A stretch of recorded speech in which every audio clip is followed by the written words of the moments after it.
വലിയ ദൈവാനുഗ്രഹത്തിലേക്ക് നമ്മൾ ക്ഷണിക്കപ്പെട്ടിരിക്കുന്നവരാണ്.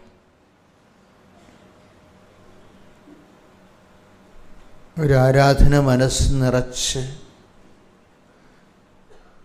കർത്താവിൻ്റെ സാന്നിധ്യത്തിൻ്റെ ആഴവും ഉയരവും മനസ്സിലാക്കി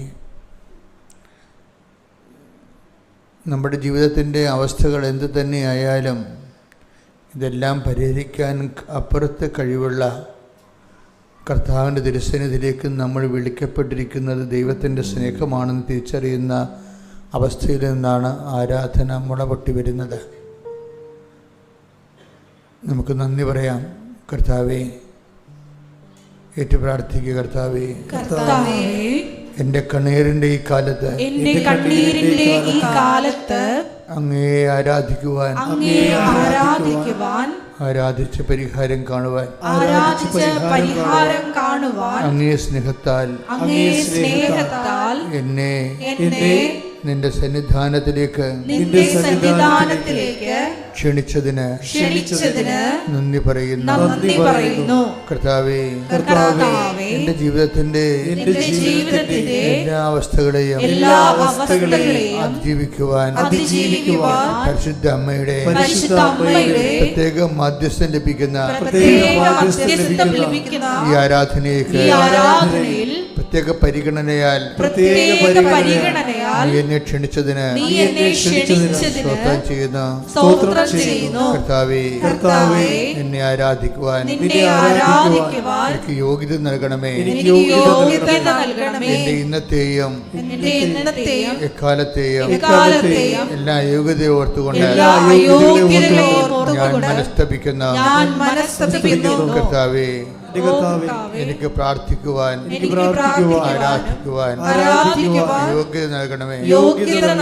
എന്റെ കർത്താവേ, എന്റെ ആരാധനയെ സ്വീകരിക്കുന്നതിനായി നിന്റെ ആത്മാവിന്റെ അഭിഷേകത്തിൽ എന്നെ നിറക്കണമേ.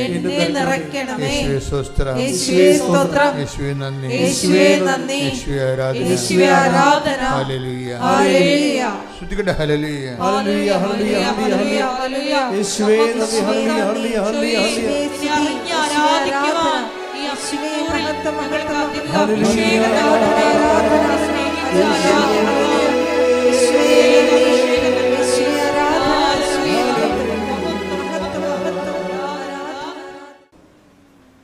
ഈശോമിശിഹായിൽ എനിക്ക് ഏറ്റവും പ്രിയപ്പെട്ട എൻ്റെ സഹോദരങ്ങളെ, ഉടമ്പടിയുടെ നമ്മുടെ ജീവിതത്തിൻ്റെ ഓരോ ആവശ്യങ്ങളാണ് ഉടമ്പടിയുടെ ഉള്ളറകളിലേക്ക് നമ്മളെ കൈപിടിച്ച് നടത്തുന്നത്.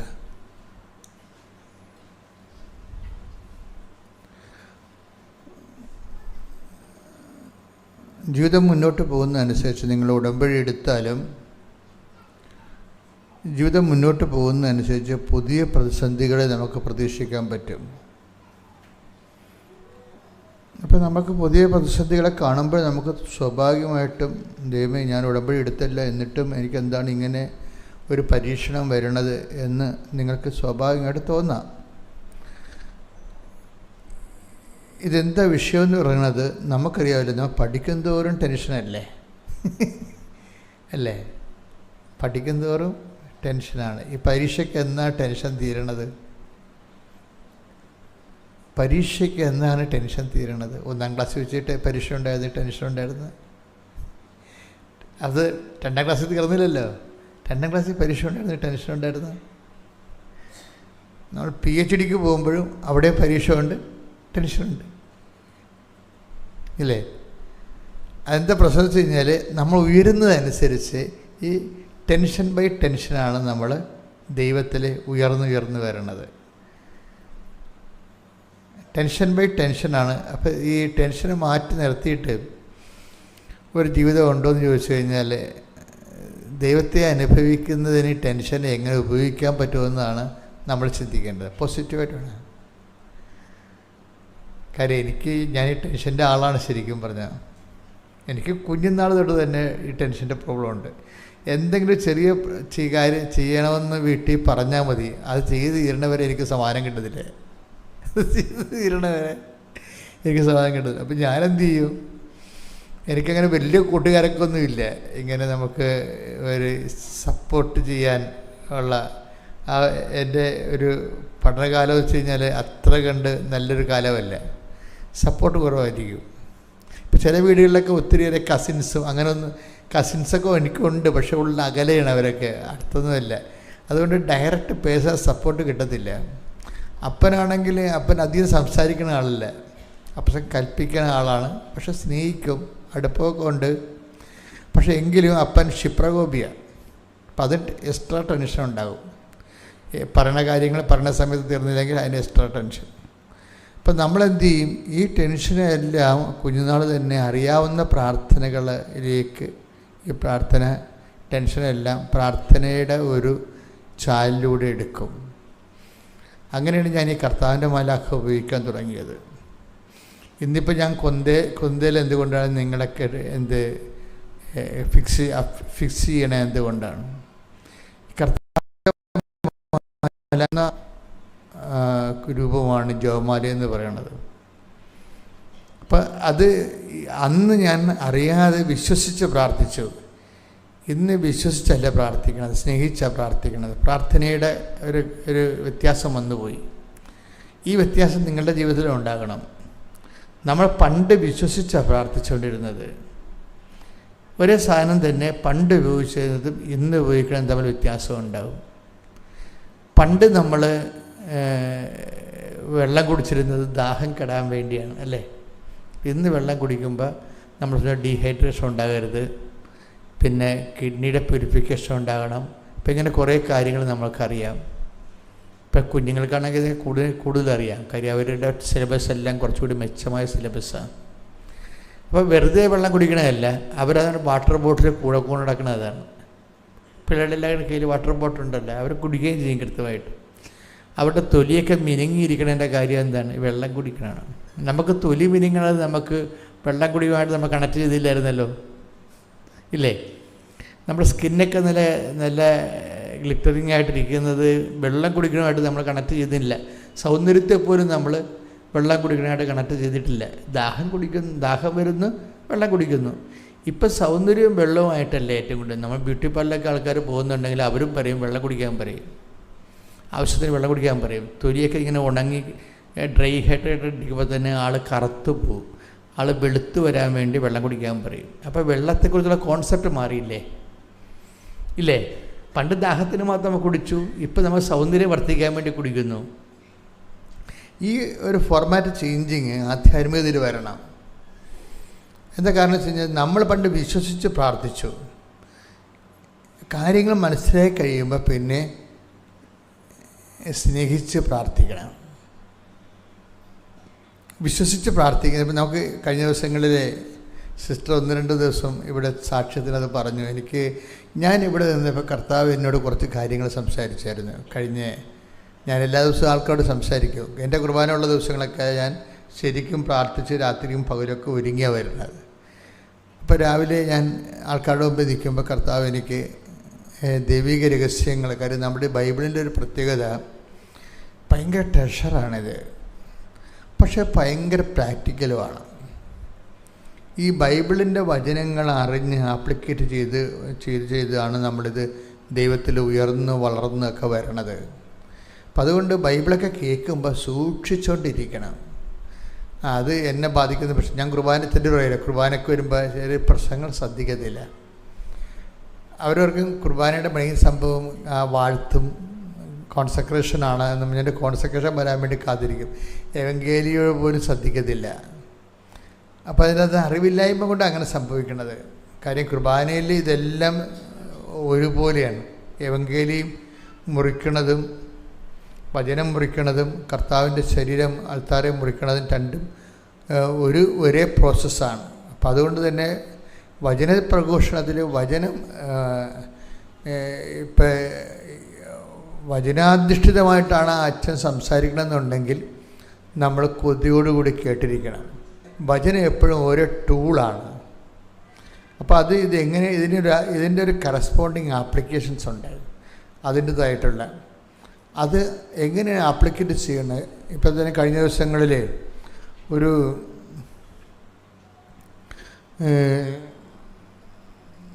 നമ്മൾ ചമ്പക്കുളത്തു നിന്നൊരു സഹോദരി ഒരു റോസ് ബെന്നി എന്നും പറഞ്ഞൊരു മോളെ സാക്ഷ്യം പറഞ്ഞു. നമ്മുടെ കൃപാസനം നമ്മൾ ഒരുമിച്ച് വളരുകയാണ്. അപ്പോൾ നമ്മൾ സാക്ഷ്യത്തിലാണ് വളരണം. എനിക്ക് ഭയങ്കര സീരിയസ് ആണ് ഈ സാക്ഷ്യങ്ങൾ. അതുകൊണ്ട് കാര്യം നമുക്ക് സാക്ഷ്യങ്ങൾ എന്താ പറയുക വെച്ചാൽ മനുഷ്യന്മാർ ഓരോരുത്തരും ഓരോ സിറ്റുവേഷനിലാണ്. അപ്പോൾ എനിക്ക് കിട്ടിയിരിക്കുന്ന നോട്ട് ക്രിസ്തു എല്ലാമാണെന്നുള്ളതാണ്. ക്രിസ്തു എല്ലാമാണ്. അപ്പോൾ അശുദ്ധാത്മാവ് എന്നോട് പല പ്രാവശ്യം വചനത്തിലുള്ളതാണെങ്കിലും എനിക്ക് കിട്ടിയിരിക്കുന്ന നോട്ട്, നീ ആ മേഖലയിൽ കൂടുതൽ പ്രാർത്ഥിക്കണമെന്ന് പറഞ്ഞിട്ടുണ്ട്. ക്രിസ്തു എല്ലാമാണ്. എന്നിട്ട് പറയും എല്ലാവരിലുമാണെന്ന് പറയും. കൊളോസ്യസ് നമുക്ക് എടുത്ത് ആ വചനം എടുത്ത് കൊളോസോസ് 3:11 ഇവിടെ ഗ്രീക്കുകാരനെന്നോ യഹൂദനെന്നോ പരിച്ഛേദിതനെന്നോ അപരിച്ഛേദിതനെന്നോ അപരിഷ്കൃതനെന്നോ സിദിയനെന്നോ അടിമയെന്നോ സ്വതന്ത്രനെന്നോ വ്യത്യാസമില്ല. പിന്നെയോ ക്രിസ്തു എല്ലാമാണ്, എല്ലാവരിലുമാണ്. സ്റ്റാറ്റസിൻ്റെ പ്രോബ്ലം ഒന്നും ഇവിടെ ഇല്ല. അതാണ് സ്റ്റാറ്റസിനെ ഇവർ നള്ളിഫൈ ചെയ്യുന്നുണ്ട്. ഇപ്പോൾ ഓരോരുത്തരും ഓരോ സ്റ്റാറ്റസിലുള്ള ആൾക്കാരല്ലേ. നമ്മൾ സമുദായത്തിലൊക്കെ ജീവിക്കുമ്പോൾ ബൈബിൾ എങ്ങനെയൊക്കെ വളർന്നാലും ഈ സ്വീകരിക്കേണ്ടത് മനുഷ്യനായത് കാരണം ബൈബിളിനെ എൻ്റെ ചിറക് അരിഞ്ഞാണ് നമ്മൾ സ്വീകരിക്കുന്നത്. ഇപ്പം നമ്മൾ ഒരു പക്ഷിയെ വളർത്താൻ വേണ്ടി എടുക്കുമ്പോൾ എന്ത് ചെയ്യും? നമ്മൾ ആദ്യം എൻ്റെ ചിറകെ വെട്ടിക്കണേ. ബൈബിളിൽ നമ്മൾ സ്വീകരിച്ചത് വളർത്തു പക്ഷിയെ പോലെയാണ്. ബൈബിൾ ഭയങ്കര പവർഫുള്ളാണ്. പക്ഷെ നമ്മുടെ ജാതിയും നമ്മുടെ സമുദായമൊക്കെ നോക്കിയിട്ട് ആണ് നമ്മൾ ബൈബിൾ സ്വീകരിച്ചിരിക്കുന്നത്. ഇന്നലെ ഇവിടെ ഒരു അച്ഛൻ നടന്നു വന്ന്, ഒരു എസ്ചക്കാരൻ, അങ്ങനെ ഓക്സ്ഫോർഡിൽ പഠിച്ച ആളാണ്. ഓക്സ്ഫോർഡ് പഠിച്ചിട്ട് ഇപ്പോഴ് റോമിൽ പഠിപ്പിച്ചുകൊണ്ടിരിക്കുകയാണ് കോളേജിൽ. അദ്ദേഹം നല്ല പ്രൊഫസറാണ്. അപ്പം അദ്ദേഹം ചങ്ങനാശ്ശേരിയിൽ നിന്ന് ഈ മങ്കൊമ്പ് വഴി മഴയത്ത് നടന്ന് വന്ന് കൊന്തയും ചൊല്ലിക്കൊണ്ട് മാതാവിൻ്റെ അടുത്ത് ലീവിന് വന്നതാണ് നാട്ടിൽ. എനിക്കാണെങ്കിൽ അദ്ദേഹത്തിന് വല്ലാത്തൊരു ബഹുമാനം തോന്നി. കാര്യം അദ്ദേഹം ഒരു ഉന്നതമായ നിലവാരത്തിൽ എഡ്യൂക്കേഷൻ ലെവലിൽ ഭയങ്കര ഹൈയാണ്. പല പല ഭാഷകളറിയാം, പക്ഷേ വിശ്വാസത്തിൽ അതിനേക്കാൾ ഹൈയാണ്. ഞാൻ രാത്രി അദ്ദേഹത്തിൻ്റെ ഒരു മെസ്സേജ് കണ്ടപ്പോൾ അദ്ദേഹം എനിക്കൊരു നന്ദിയൊക്കെ പറഞ്ഞു ഞാൻ അദ്ദേഹത്തെ സ്വീകരിച്ചതിന്. അപ്പം ഞാനൊരു പറഞ്ഞു, നിങ്ങൾ അക്വിനാസിനെ പോലെയാണ് അത് ഞാൻ പറഞ്ഞു. വാട്സപ്പിലൊരു മെസ്സേജ് ഇട്ട്, നിങ്ങൾ അക്വിനാസിനെ പോലെയാണ്. എന്താണ് അക്വിനാസിൻ്റെ പ്രത്യേകത? വിശുദ്ധ അക്വിനാസിൻ്റെ പ്രത്യേകത, നിങ്ങൾ വിശുദ്ധനാണ് അതേസമയം തന്നെ നല്ല വിജ്ഞാനിയാണ്. ഈ വിജ്ഞാനം കൂടുമ്പോൾ വിശുദ്ധി കുറവില്ല ചില ആൾക്കാർക്ക്. ഈ അച്ഛന് അങ്ങനെയില്ല, വിജ്ഞാനവും കൂടി വിശുദ്ധിയും കൂടി എൻ്റെ ഒപ്പം. അത് നമുക്ക് സംസാരിക്കുമ്പോൾ മനസ്സിലാകും അത്. അപ്പോൾ എൻ്റെ വിഷയം എന്ന് പറയണത്, ചില ആൾക്കാർക്ക് ഈ വിജ്ഞാനം കൂടിക്കഴിയുമ്പോൾ വിശുദ്ധി കുറയും. അത് നമ്മുടെ പ്രാർത്ഥന, നമ്മുടെ കപ്പാസിറ്റി, ഈ മെറിറ്റിന് അങ്ങനെ ഒരു ദോഷമുണ്ട്. എന്താണ് മനുഷ്യന്മാരുടെ ഒരു ശത്രു എന്ന് ചോദിച്ചാൽ ഞാൻ പറയും, ഉടമ്പടി ഭാഷയാണ് ഉപയോഗിക്കണമെങ്കിൽ പറയും മെറിറ്റ് ഈസ് ദ എനിമി. നമ്മുടെ ശത്രു മെറിറ്റാണ്. മെറിറ്റ് എന്ന് പറഞ്ഞാൽ എന്താണ്? ഒരു പുതിയ ശത്രു ഉടമ്പടി നമ്മളെ ഇങ്ങനെ ഐഡൻറ്റിഫൈ ചെയ്ത് തരും നമുക്ക്. ഉടമ്പടിയുടെ ഒരു ഗുണം അതാണ്. ഉടമ്പടി നമ്മൾ കൺഫ്രണ്ട് ചെയ്യാത്ത, നമ്മളെ അജ്ഞാതമായ കോണിൽ നിന്ന് നമ്മളെ ആക്രമിച്ച് കീഴ്പ്പെടുത്തിയിരുന്ന ഒരു അജ്ഞാത ശത്രുവിനെ, പുരാതനമായ ഒരു ശത്രുവിനെ ഉടമ്പടി ഇങ്ങനെ മുമ്പിൽ കൊണ്ടുവരും. അയാളുടെ പേര് മെറിറ്റ് എന്നാണ്. മെറിറ്റ് എന്ന് വെച്ചാൽ കപ്പാസിറ്റി, നമ്മുടെ യോഗ്യത. നമ്മുടെ യോഗ്യതയ്ക്ക് ഇവൻ നമ്മൾ എന്തുമാത്രം അറ്റാക്ക് ചെയ്യുന്നുണ്ടെന്ന് നമുക്കൊരു പിടിയില്ല.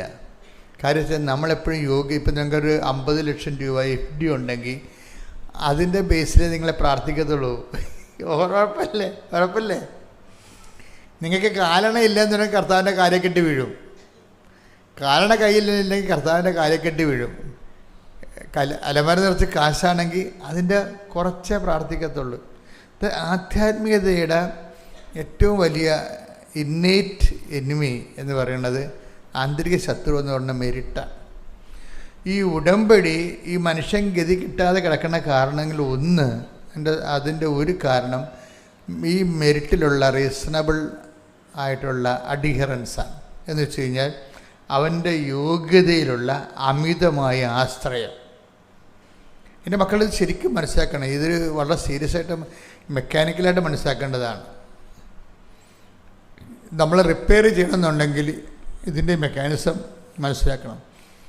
നമ്മുടെ പല പ്രശ്നങ്ങളും ദൈവം രജിസ്റ്റർ ചെയ്യത്തില്ല. ചില പ്രാർത്ഥനകളുടെ ഒരു കുഴപ്പം, ദൈവം ആ പ്രാർത്ഥന രജിസ്റ്റർ വരത്തില്ല. ഇപ്പം നമ്മളിങ്ങനെ കമ്പ്യൂട്ടറൊക്കെ 100 കണക്കിന് അടിച്ചാലും ചില ആ സേവ് ബട്ടൺ അമർത്തിയില്ലെങ്കിൽ എല്ലാം ഡിലീറ്റായി പോകും. അതുപോലെ പ്രാർത്ഥനകളും എല്ലാം ഡിലീറ്റാണ്, പലതും ഡിലീറ്റായി പോയിട്ടുണ്ട്. നമ്മൾ ചെറുപുറ പ്രാർത്ഥിക്കുന്നുണ്ട്, പക്ഷെ ഓട്ടോമാറ്റിക് ഡിലീറ്റിങ് വരും ഇതിൻ്റെ അകത്ത്. അതിൻ്റെ കാരണമെന്ന് വെച്ച് കഴിഞ്ഞാൽ ഈ പ്രാർത്ഥന രജിസ്റ്റർ ആകാത്തതിൻ്റെ കാരണം ഇതിൻ്റെ അവലംബങ്ങളുടെ കുഴപ്പമാണ്. അവലംബങ്ങളെന്ന് പറയണത്, ഇപ്പം നമുക്ക് കുറച്ച് ആസ്തി ഭദ്രതയുണ്ടെങ്കിൽ അതിൻ്റെ ബാക്കിയുള്ള കാര്യത്തിന് അവലംബങ്ങളുള്ളു. ഇപ്പം നമ്മൾ മെഡിക്കൽ കോളേജിലേക്ക് രോഗിനെയും കൊണ്ട് പോവുകയാണ്. ഇപ്പം നമ്മൾ തന്നെ രോഗിയായിട്ട് അറ്റാക്ക് അല്ലെങ്കിൽ എന്തെങ്കിലും സംഭവമാണെന്ന് പറഞ്ഞുകൊണ്ട് നമ്മൾ മെഡിക്കൽ കോളേജിലോട്ട് ആംബുലൻസ് പറപ്പിച്ച് വിടുകയാണ്.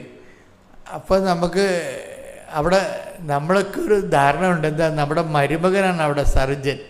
എന്നാൽ പിന്നെ ഈ ആംബുലൻസിൽ കിടക്കുന്ന രോഗിക്ക് പകുതി ദൈവം മരുമകനായിരിക്കും.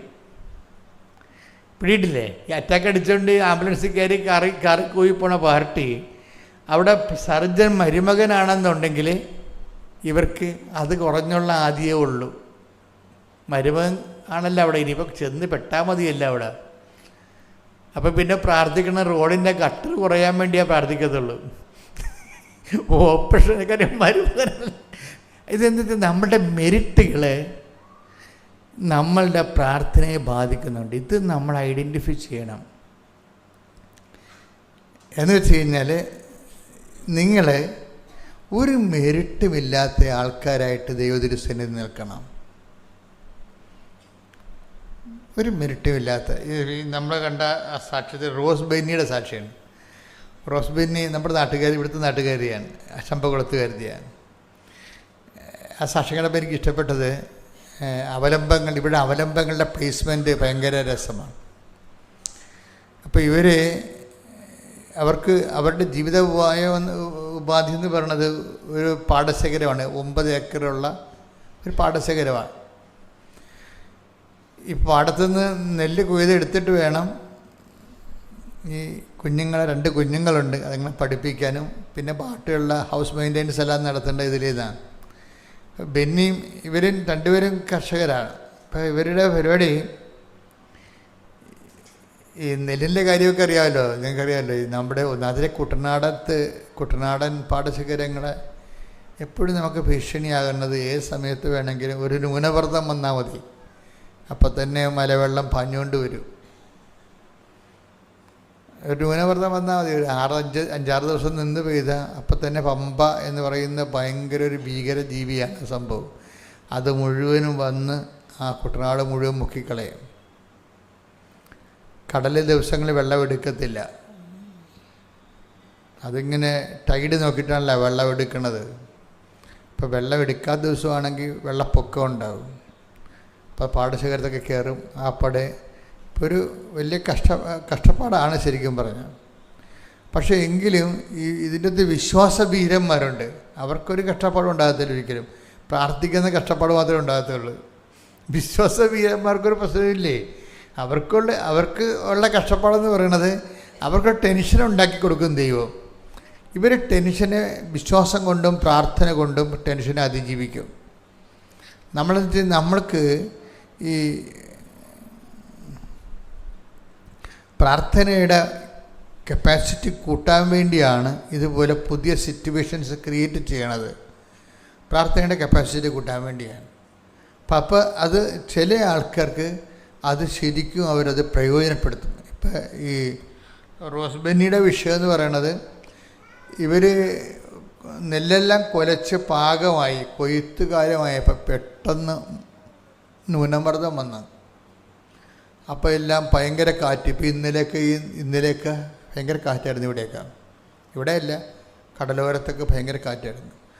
മണിക്കൂറിന് 60 വെച്ചുള്ള കാറ്റാണ്. അപ്പോൾ അടിച്ചു തല്ലിപ്പോവും തെങ്ങെല്ലാം. അപ്പം ഞാറിങ്ങനെ വീണുപോയി, വെള്ളത്തിലേക്ക് വീണുപോയാൽ ഞാറിനൊരു കുഴപ്പമുണ്ട്. വെള്ളത്തിൽ വീണ് കഴിഞ്ഞാൽ നമ്മൾ 1-2 ദിവസമൊക്കെ ഇങ്ങനെ ഈ കതിരയിലിങ്ങനെ നെല്ലൊക്കെ തൂങ്ങിക്കിടക്കും. അപ്പോൾ 1-2 ദിവസം കഴിഞ്ഞാൽ വെള്ളത്തിലാണെങ്കിൽ പതുക്കെ ഇത് അടന്നടന്ന് ഇതിനകത്ത് വീഴും. നമുക്ക് 1-2 ദിവസം ആ സമയം തെറ്റിയപ്പോൾ ഞങ്ങൾക്ക് കിട്ടത്തില്ല, എല്ലാം അടന്നു പോകും. അതാണ് വെള്ളത്തിൽ വീണ് കഴിഞ്ഞാൽ കുഴപ്പം. ഭയങ്കര സങ്കടകരമായൊരു കാഴ്ചയാണ്. സെക്കൻഡുകൾക്കുള്ളിൽ നമ്മുടെ എല്ലാ പ്രതീക്ഷയും ഇങ്ങനെ അസ്തമിച്ച് പോണവർ തോന്നും. ഇപ്പം ന്യൂനമർദ്ദം കയറി കാറ്റടിച്ച് മഴയത്ത് ഈ 9 ഏക്കർ ഇങ്ങനെ അടിച്ചു തല്ലിപ്പോയപ്പോൾ അപ്പോഴും ബെന്നി റോസിനോട് ചോദിക്കുന്നു, നമ്മളെന്ത് ചെയ്യും, നമ്മൾ തീർന്നല്ല എന്ന് പറയും. കാര്യം കടമൊക്കെ മേടിച്ചൊക്കെ ഇതൊക്കെ ചെയ്യണത്, ഇതിൻ്റെ വളമൊക്കെ വാങ്ങിക്കുന്നത് കുറേയൊക്കെ ഗവൺമെൻറ് കൊടുക്കുമായിരിക്കും, ബാക്കിയെല്ലാം നമ്മൾ തന്നെ കൂടി ചെയ്യണം. എൻ്റെ വണ്ടി ഇറക്കണത് ഉഴുതുമറിക്കണതും എല്ലാം കുറേ കടമുണ്ട്. ഇപ്പം കടവും പരിഹരിക്കണം. അപ്പോൾ ഇതിൻ്റെ ഇടയ്ക്ക് വേറെ എവിടെയൊക്കെ കൊയ്ത് ഈ ന്യൂനമർദ്ദത്തിന് മുമ്പ് അപ്പോഴൊരു പ്രശ്നമുള്ളതെന്ന് വെച്ചാൽ കൊയ്ത് കൊണ്ട് ഗവൺമെൻറ് അല്ല ഇപ്പോൾ കൊയ്യണത്. ഈ സിവിൽ സപ്ലൈസ് കോർപ്പറേഷനൊക്കെ ഇത് മൊത്തമായിട്ട് എടുത്തിട്ട് അവർ അവിടെ വെച്ച് തന്നെ ഇത് ഉണക്കി അവിടെ വെച്ച് തന്നെ അരിയാക്കി കൊണ്ടുപോകുന്ന സംവിധാനങ്ങളുണ്ട്. ഇപ്പം ഗവൺമെൻറ് അരി എടുത്തിട്ട് ഇവർക്ക് വേണ്ട ഫണ്ട് അവരുടെ പാസ്ബുക്കിൽ കൊടുക്കുന്ന പരിപാടിയൊക്കെയാണ്. അപ്പോൾ എന്തിന് 100-108 കിലോനാണ് എടുക്കുന്നത്. അതിപ്പോൾ മുതലാകത്തില്ല. മനുഷ്യന്മാർക്ക് ഓരോ വിഷയമാണ്. പ്രാർത്ഥനയ്ക്ക് ഓരോ സബ്ജക്റ്റ് തന്നെ ഓരോ കണ്ടില്ലേ. 100 കിലോ എടുക്കുന്ന സ്ഥലത്ത് 108 കിലോ മേടിക്കും. പണ്ട് പേട് വാശി എന്നൊക്കെ പറഞ്ഞിട്ട് തേങ്ങ നമുക്ക് കൊടുക്കുമ്പോൾ അങ്ങനെ ഉണ്ടായിരുന്നു. 100-108 ഉണ്ടായിരുന്നു. പേട് വാശി എന്ന് പറയും.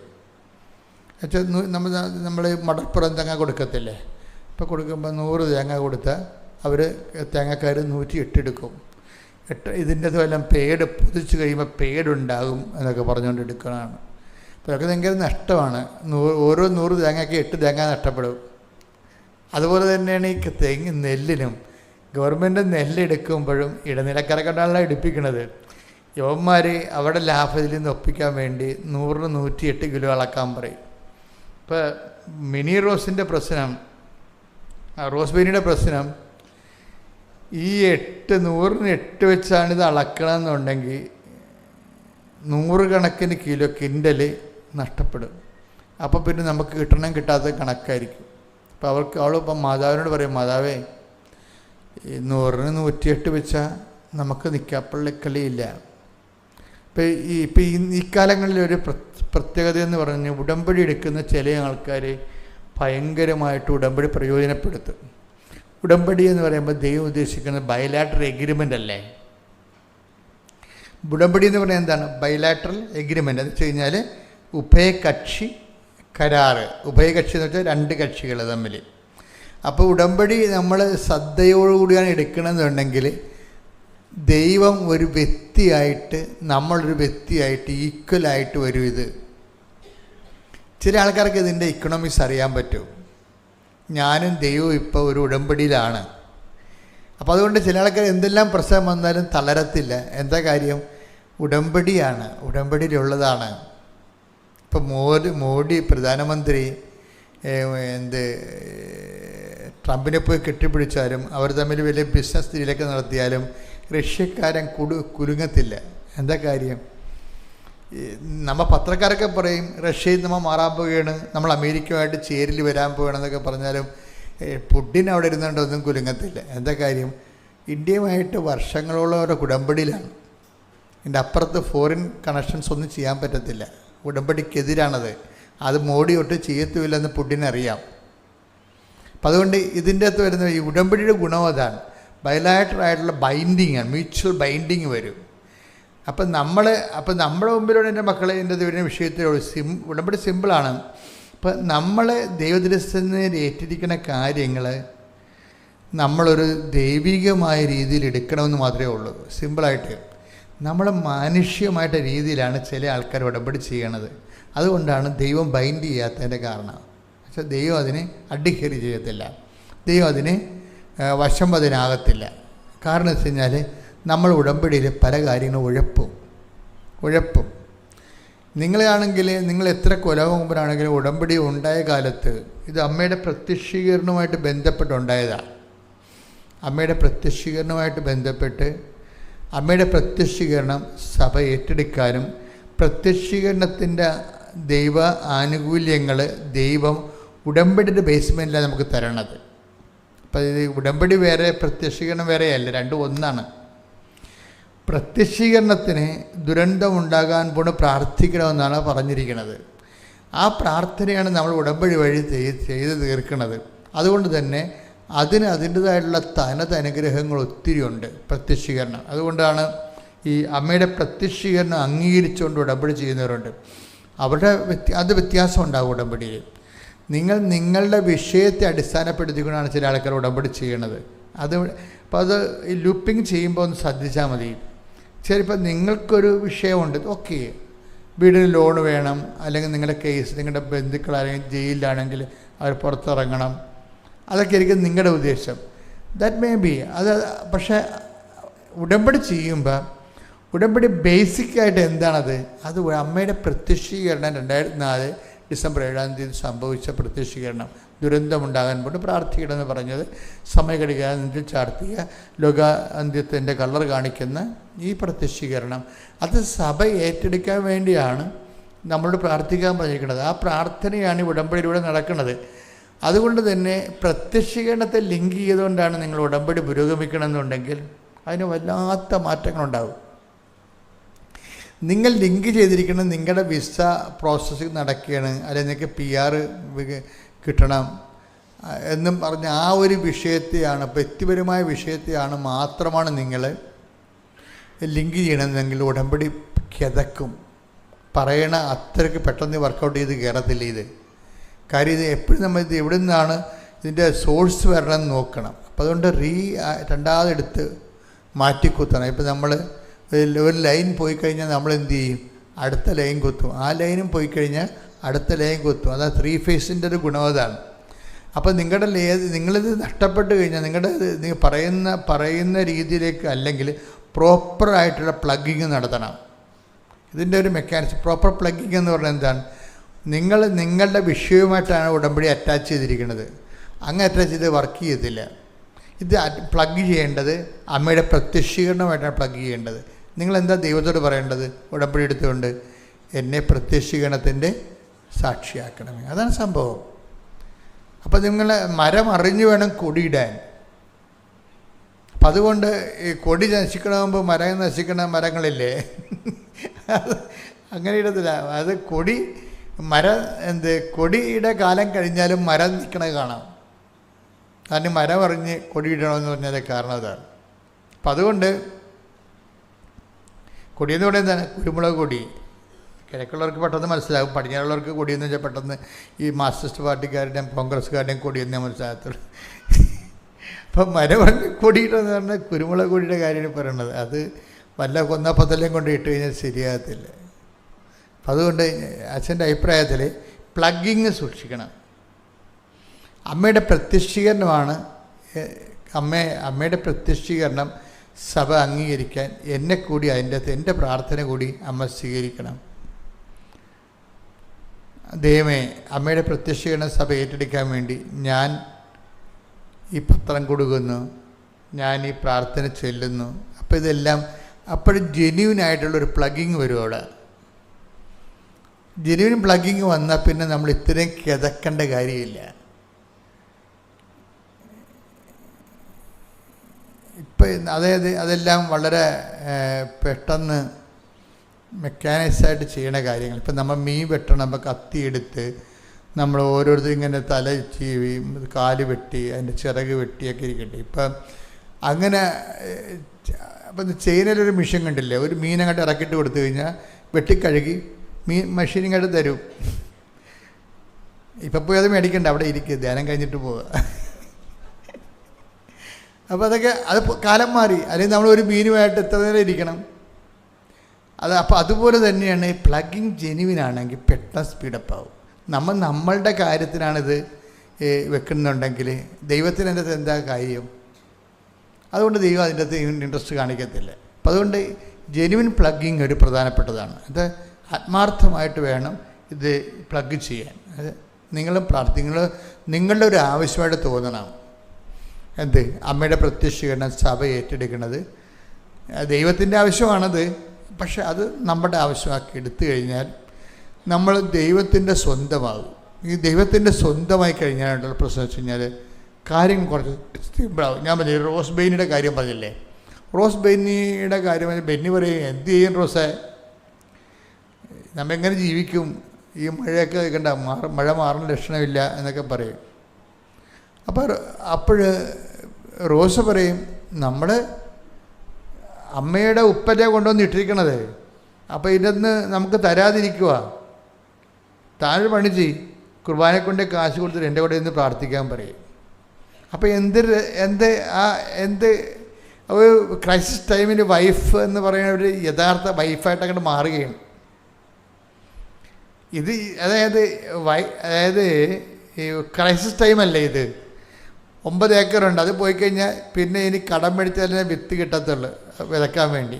അപ്പോൾ ഈ ന്യൂനമർദ്ദം കയറി തലക്ക് മുകളിൽ തൂങ്ങുമ്പോൾ എന്താ പറയണത്, താനത് ഒരു കുർബാനക്കൊണ്ട് കാശ് കൊടുക്കുക. കുർബാനക്കൊണ്ട് കാശ് കൊടുക്കാൻ പറയുന്നത് എന്താണ്? പൂർവികർ ഇല്ലേ നമുക്ക്, അവരുടെ സ്വത്താണല്ലോ നമ്മൾ തിന്നണത്. അത് ബോധമുണ്ടാണ് അതിനെക്കുറിച്ച്. ഇനി അപ്പനും തന്നില്ല, അമ്മാമ്മ തന്നില്ല, അപ്പാപ്പൻ തന്നില്ലെന്ന് പറയരുത്. നമ്മുടെ തടി തന്നെ അവർ തന്നതാണ്. ഇല്ലേ? ആർക്കും നിഷേധിക്കാൻ പറ്റുക? അതാണ് പൂർവികരുടെ ഇനി ആത്മകാര്യങ്ങളുടെ കാര്യം ഇപ്പോൾ ചെയ്യാൻ പറയും. അതൊക്കെ ഒരു ജ്ഞാനമല്ലേ ഈ റോസ് പറയണത്. എന്നുവെച്ചാൽ അപ്പൂപ്പന്മാർക്ക് ആർക്കെങ്കിലും ദൈവദൃശ്യൻ്റെ കടമുണ്ടെങ്കിൽ നിങ്ങൾ പോയി അവർക്ക് വേണ്ടി പ്രാർത്ഥിക്കാൻ വേണ്ടി ബലിയർപ്പിച്ച് പ്രാർത്ഥിക്കും. എന്നിട്ട് എല്ലാ ദിവസവും എൻ്റെ ഇവിടെ പള്ളി വാ. അപ്പോൾ ഉടനെ പിന്നെ അവർ വിശ്വാസമുള്ളവർ പിന്നെ അവളുടെ വിശ്വാസം കണ്ടപ്പോൾ ബെന്നിക്കും തോന്നി എന്നാൽ അവളുടെ കൂടെ പള്ളിയിൽ പോകാം, കുർബാനയ്ക്ക് പൈസ കൊടുക്കാം. അങ്ങനെ അവർ കൊടുത്ത് എന്നിട്ട് ബെന്നി രണ്ടാമത് കൊന്ത് ഇതിന് ചുറ്റും. അപ്പോൾ റോസിന് പണ്ടേ ചെയ്തൊരു പണിയാണെന്ന് വെച്ച് കഴിഞ്ഞാൽ ഈ പാടത്തിൻ്റെ 9 ഏക്കർ അവൾ നടക്കും കൊന്തേലിക്കൊണ്ട്. അത് ഞാറ് ഉണ്ടായ കാലം മുതൽ ചെയ്യണ കാര്യമാണ്. അപ്പം അവരത് ആപ്ലിക്കേഷൻ ചെയ്യണം അങ്ങനെയാണ്. അപ്പോൾ നിങ്ങൾക്ക് വേണ്ടി ചോദിക്കും, ഇത് വീട്ടിലിരുന്ന് പ്രാർത്ഥിച്ചാൽ പോരെ, നാട്ടുകാരെ കാണിക്കണമെന്ന് ചോദിക്കും. ചില കാര്യങ്ങൾ നാട്ടുകാരെ കാണിക്കണം നമ്മൾ. അതിൻ്റെ പ്രശ്നം വെച്ച് കഴിഞ്ഞാൽ വീട്ടിലിരുന്ന് പ്രാർത്ഥിക്കാൻ എളുപ്പമാണ്, നമുക്ക് മുടക്കമൊന്നുമില്ല. എന്നുവെച്ചാൽ വീട്ടിലിരുന്ന് പ്രാർത്ഥിക്കാൻ എന്താ, നമ്മുടെ ആ കസേര മറിച്ചിട്ട് അങ്ങോട്ട് കാലം കയറ്റി ഇരുന്നാൽ പോരെ, ഇത് വലിയ കുഴപ്പമുണ്ടാകും. ഇങ്ങനെ ഈ ഒരു പ്രാർത്ഥന ഒരിക്കലും വിജയിക്കത്തില്ല. ഞാനാണ് ദൈവമെങ്കിൽ ആ കസേര വലിച്ച് നിങ്ങളുടെ തലക്കെട്ടടിക്കും. എന്താ കാര്യം? നന്ദികേടല്ലേ ശരിക്കും പറഞ്ഞാൽ. ദൈവം ആരാണെന്ന് പോലും അറിയാൻ പാലാതെ തന്നെ കസേരക്ക് എഴുന്നിട്ട് മറ്റേ കാലെടുത്ത് ടീപ്പോ ചോദിച്ചുകൊണ്ട് പ്രാർത്ഥിക്കണത്. അതാർക്കാ പറ്റാത്തത്? നമുക്ക് പ്രാർത്ഥിക്കുമ്പോൾ ദൈവത്തിന് തോന്നണ്ടേ ഇത് പ്രാർത്ഥിക്കണമെന്ന് തോന്നണ്ടേ? അത് ഭയങ്കര സീരിയസ് ആയ വിഷയം. നിങ്ങൾ പ്രാർത്ഥിച്ചില്ലെങ്കിൽ മിണ്ടായിരുന്നാൽ മതി. ഈ ആട് പ്രസവിക്കാൻ കിടക്കണവരെ കിടക്കരുത്. നിങ്ങൾക്ക് ആവതില്ല എന്നൊക്കെ ശരിയാണ്. ആവതില്ലാത്ത ആവതിന് ദൈവത്തിന്, എൻ്റെ മക്കൾ, ഇതിൻ്റെ റിസ്ക് എന്ന് പറയണത് ദൈവത്തിന് ഒന്ന് ബോധ്യപ്പെടുത്തി എടുക്കണം. അതാണ് ഒരു പ്രശ്നം. ദൈവത്തിന് ഒന്ന് ബോധ്യപ്പെടുത്തി നിങ്ങൾ, അതായത് ഒരു പ്രാർത്ഥന വിജയിക്കണമെങ്കിൽ അതിൻ്റെ ആദ്യത്തെ റിസ്ക് ദൈവത്തെ ബോധ്യപ്പെടുത്തി എടുക്കുന്നതാണ്. ദൈവത്തെ ബോധ്യപ്പെടുത്താൻ വന്നു കഴിഞ്ഞാൽ തന്നെ നമുക്ക് തലക്ക് ഭ്രാന്ത് പിടിക്കും. എന്ന് വെച്ചാൽ കർത്താവ് പറയും, നിങ്ങൾ വെള്ളമടിച്ച കുഴിമാടങ്ങളാണ്. സിമ്പിളായിട്ട് പറഞ്ഞാണേ, നമുക്ക് കിട്ടിയിരിക്കണ ഒരു ബിരുദമാണ് വെള്ളമടിച്ച കുഴിമാടങ്ങളാണെന്ന്. അതിലെന്ത് പറയും? നിങ്ങളുടെ പുറമേ നല്ല വിശുദ്ധിയായിട്ടൊക്കെ ഭംഗിയായിട്ടിരിക്കും, അകമോ എന്ന് പറയും. അകം, അതാണ് കുഴപ്പം. ഈ സ്കാനിങ് കണ്ടുപിടിച്ച കർത്താവാണേ. ഈ ആൾ വരുമ്പോൾ തന്നെ സ്കാൻ ചെയ്യും, അതാണ് കുഴപ്പം. ഇതുകൊണ്ട് ദൈവത്തെ വിശ്വസിപ്പിച്ചെടുക്കാൻ വലിയ പാടാണ്. സ്കാനിങ് യന്ത്രം പണ്ട് പോലെ കണ്ടുപിടിച്ച് വെച്ചിരിക്കുകയാണ്. നിങ്ങളുടെ അകമോ, അതിൻ്റെ എക്സ്റേ കോപ്പി എടുത്ത് പറയും കവർച്ച, ദുഷ്ടത, ശ്രദ്ധിക്കട്ടെ. ഹല്ലേലൂയ, മത്തായി 23:27 തിരുവചനങ്ങൾ. കപടനാട്യക്കാരായ നിയമജ്ഞരെ ഫരീസേരെ നിങ്ങൾക്ക് ദുരിതം. നിങ്ങൾ വെള്ളയടിച്ച കുഴിമാടങ്ങൾക്ക് സദൃശരാണ്. അവ പുറമേ മനോഹരമായി കാണപ്പെടുന്നെങ്കിലും അവയ്ക്കുള്ളിൽ മരിച്ചവരുടെ അസ്ഥികളും സർവ്വവിധ മാലിന്യങ്ങളും നിറഞ്ഞു കിടക്കുന്നു. അതുപോലെ ബാഹ്യമായി മനുഷ്യർക്ക് നല്ലവരായി കാണപ്പെടുന്ന നിങ്ങൾ ഉള്ളിൽ കാപട്യവും അനീതിയും നിറഞ്ഞവരാണ്. അതിന് അകമോ എന്നുള്ള വാക്കെടുത്ത്, അകമോ.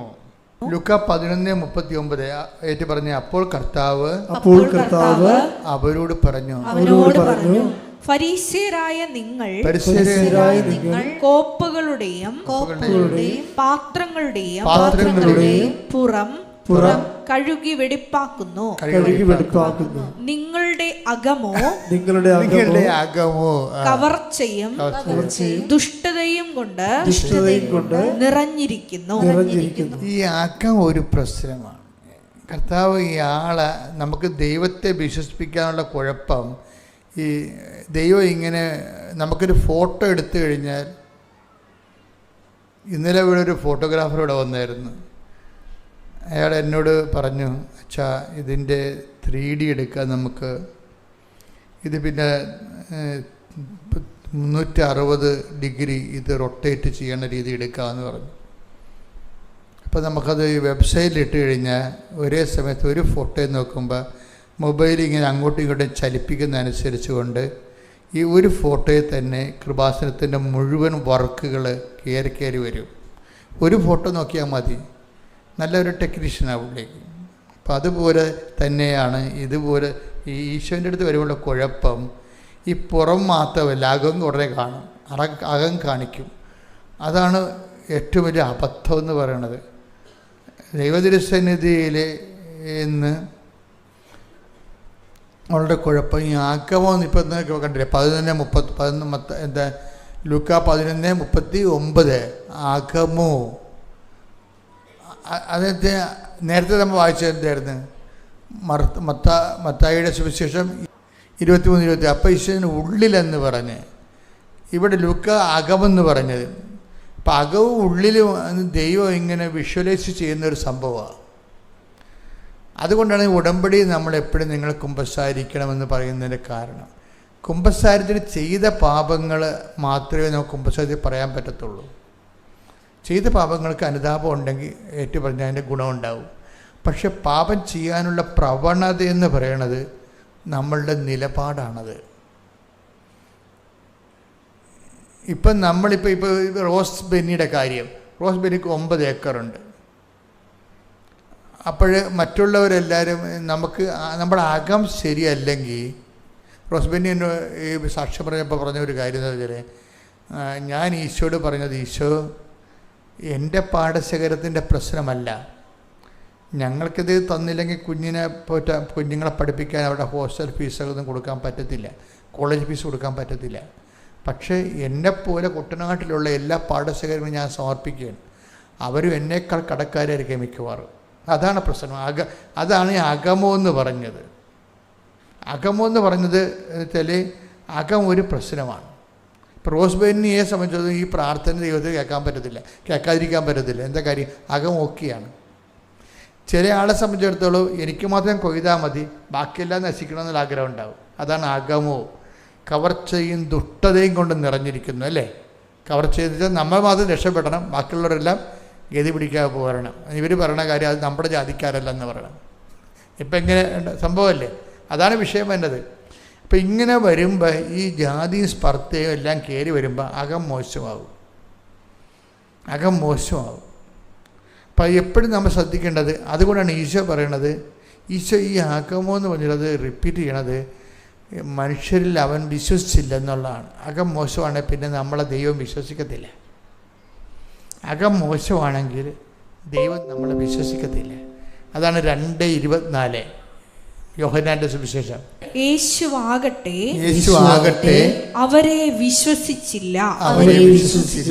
കാരണം അവൻ അവരെ എല്ലാം അറിഞ്ഞിരുന്നു. മനുഷ്യനെ പറ്റി ആരുടെയും സാക്ഷ്യം അവന് ആവശ്യമായിരുന്നില്ല.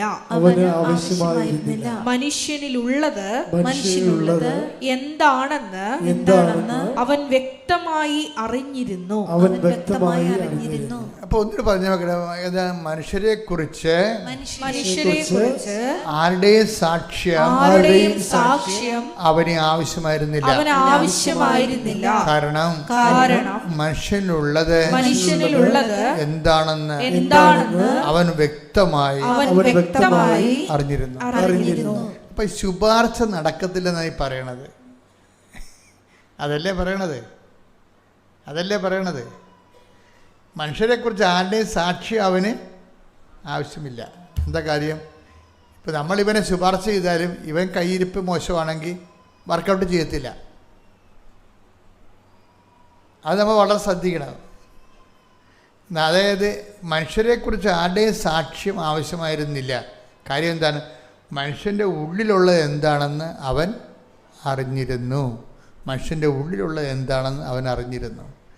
അപ്പോൾ ഈ നമ്മുടെ ഉള്ള് ഉടമ്പടിയുടെ പ്രധാനപ്പെട്ട ഒരു ശ്രദ്ധാകേന്ദ്രമാണ്. നിങ്ങളത് എന്തെങ്കിലും മാർഗം ഉണ്ടെങ്കിൽ ഉള്ള് കറക്റ്റ് ചെയ്യണം. എന്തെങ്കിലും മാർഗം ഉണ്ടെന്ന് വെച്ച് കഴിഞ്ഞാൽ ചില ആൾക്കാർ ദൈവം നേരിട്ടിറങ്ങി വന്നാൽ പോലും അവരുടെ പാപത്തിൽ നിന്ന് മാറത്തില്ല. അപ്പം അവരെക്കുറിച്ച് എനിക്ക് പറയാനൊന്നുമില്ല. പക്ഷേ നിങ്ങൾക്ക് എന്തെങ്കിലും മാർഗം രക്ഷപ്പെടാൻ എന്തെങ്കിലും ചാൻസ് ഉണ്ടെങ്കിൽ നിങ്ങളുടെ ഉള്ള് കറക്റ്റ് ചെയ്യണം. കാര്യം ഉള്ള് കറക്റ്റ് ചെയ്യണമെന്ന് പറയുമ്പോൾ ദൈവത്തിന് 1-ാം സ്ഥാനം വേണം. അവിടെ ദൈവത്തിന് 1-ാം സ്ഥാനം കൊടുത്തില്ലെങ്കിൽ ആ ഉള്ള വായി നോക്കികളെല്ലാം കയറി ആ 1-ാം സ്ഥാനത്ത് കയറിയിരിക്കും. നിങ്ങളെ അറിയത്ത് പോലും ഇല്ല. അവിടെ നിങ്ങൾ പള്ളിയിൽ പോകാൻ പോലും ഒരു സമ്മതിക്കത്തില്ല. ഞാൻ എന്ത് പോകണില്ല, നീ പോകണ്ടെന്ന്. ഇവർ പള്ളിയിൽ പോകണത് എന്തിനാണ്? അവിടെ ലൈൻ അടിക്കാൻ പോണതാണ് പള്ളിയുടെ അടുത്ത്. ഞാൻ ഒരു വാടക്കലെന്നും പറഞ്ഞൊരു ഇടവകയിരിക്കുന്നു. അപ്പോൾ ഒരുത്തൻ ഓട്ടോറിക്ഷ ഇടിച്ച് മരിച്ചു. അപ്പം ഞാൻ ഇടവക വികാരിയായ കാരണം രാത്രി പോകും മരിപ്പ് വീട്ടിൽ, അടക്കത്തിൻ്റെ സമയത്തും പോകും. പിന്നെ അടക്കി കഴിഞ്ഞ് 2 ദിവസം കഴിഞ്ഞ് പോകും. കാര്യം അടക്കി കഴിഞ്ഞാൽ നമ്മൾ പോകേണ്ടത്. കാര്യം ആ സമയത്താണ് ഈ വീട്ടുകാരും നാട്ടുകാരും എല്ലാവരും പോയിട്ട് ഇവർ ഒറ്റയ്ക്ക് മരിപ്പ് വീട്ടുകാർ ഒറ്റയ്ക്കിരുന്ന് തേങ്ങണ കാണാം.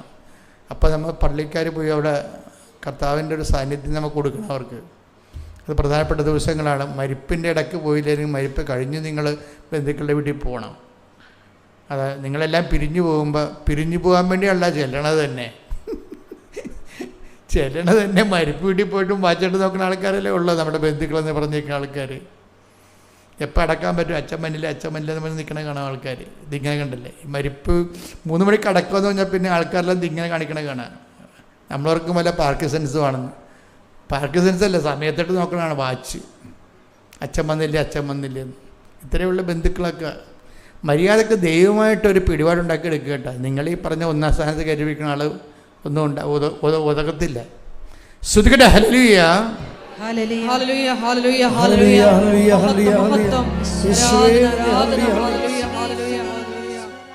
ഇപ്പം തന്നെ ഞാൻ ഇവരുടെ കാര്യം പറഞ്ഞില്ലേ, അപ്പോൾ ഈ ഓട്ടോറിക്ഷക്കാരൻ.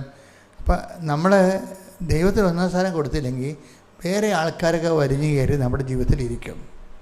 നമ്മളത് ഭയങ്കര ഗമയായിട്ട് കൊണ്ടുനടക്കുകയും ചെയ്യും. മനുഷ്യനെ എന്തുമാത്രം വിഡ്ഢിയാണെന്നറിയാമോ? അപ്പം ഞാൻ ഈ വീട്ടിൽ ചെന്ന് അപ്പോൾ എന്നെ കണ്ടപ്പോൾ തന്നെ അവിടുത്തെ ഒരു ടീച്ചറാണ്, എൻ്റെ മകനാണ് മരിച്ചു കിടക്കണ ഓട്ടോറിക്ഷ ഇടിച്ച്. അപ്പം എന്നെ കണ്ടപ്പോൾ പറഞ്ഞു, എൻ്റെ അച്ഛാ ഞാനെല്ലാ കുരിശ് വിട്ടാണ് ഇവനെ കിടത്തിയത്, ഒരു കുരിശ് ഇവനെ രക്ഷിച്ചില്ലെന്ന്.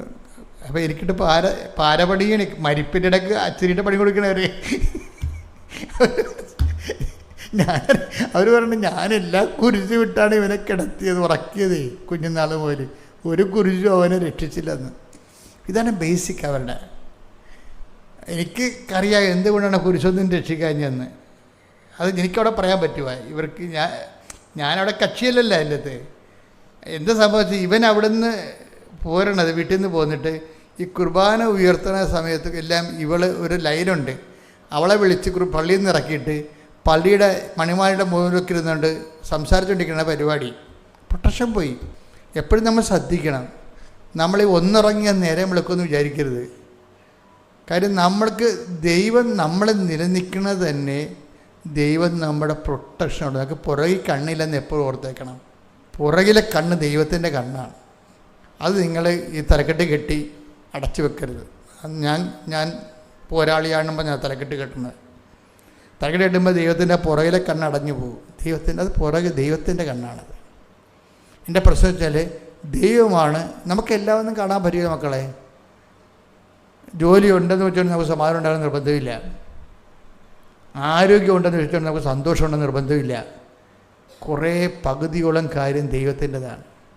ആദ്യമേ തന്നെ നമ്മൾ വാള് വെച്ച്, അഹങ്കാരത്തിൻ്റെ വാള് വെച്ച് കീഴടങ്ങണം. കർത്താവേ, നീ എന്നെ കൈപിടിച്ച് നടത്തണമേ, ഞാൻ അന്ധനാണെന്ന് പറയണം. എനിക്ക് കാണേണ്ട പോലെ കാണാൻ പറ്റണില്ല, ഞാൻ കാണുന്നതെല്ലാം മാത്രമേ ഉള്ളതെന്ന് ഞാൻ ധരിക്കുന്നു, നീ എന്നെ കൈപിടിച്ച് നടത്തണമേ. അവിടെയാണ് എളിമ വരണത്. എളിമ ഉണ്ടെങ്കിൽ നമ്മൾ ആശ്രയം ഉണ്ടാകും. ഇപ്പം ഈ റോസ്റ്റിൻ്റെയും ബെന്നിയുടെയും വിഷയം എന്താ? മഴ ഇങ്ങനെ കനക്കണ സമയത്ത് റോസ് കൊന്തയും ചൊല്ലിക്കൊണ്ട് ഈ പാടശേഖരത്തിന് ചുറ്റും നടക്കുകയുണ്ട്. ബെന്നിക്ക് കൊടുക്കുന്ന സപ്പോർട്ട് ഭയങ്കരമാണ്. ഇത് നമ്മൾ ഉടമ്പടി എടുത്ത പാടശേഖരമാണ്. നമ്മൾ മാത്രമല്ല, നമ്മൾ മൂലം ഇവിടെയുള്ള പാടശേഖരങ്ങളെല്ലാം രക്ഷപ്പെടും. കാര്യം എന്താ? നമുക്ക് ദൈവമായിട്ട് ബന്ധമുണ്ട്. ഇവർക്ക് ആ പറയണ കറക്റ്റാണ്. അപ്പോൾ ബെന്നിക്ക് പക്ഷേ ഇവളിങ്ങനെ ഈ വേദവേശമൊക്കെ പറഞ്ഞെങ്കിലും ബെന്നിക്ക് അത്ര വിലപ്പോണില്ല. അത് ഭാര്യയുടെ സ്ഥിരം വേദോപദേശമാണെന്ന് പറഞ്ഞുകൊണ്ട് ഇവൻ തള്ളിക്കളയും. അപ്പോൾ അമ്മയോട് പറയും, അമ്മേ ബെന്നി വിശ്വസിക്കണില്ല, ഞാൻ തലകുത്തി പറഞ്ഞിട്ട് പോലും ഇതിന്മേ ഒരു മഴക്കാറ് വീഴത്തില്ലെന്ന് എനിക്കറിയാം, എനിക്കും അമ്മയ്ക്കും അറിയാം. പക്ഷെ ബെന്നി വിശ്വസിക്കണില്ല. അപ്പം ബെന്നിക്കൊരു അടയാളം കൊടുക്കുമെന്ന് പറയും. അങ്ങനെ അവർക്ക് എന്തൊരു അധികാരമാണ് അമ്മയോട് സംസാരിക്കാൻ.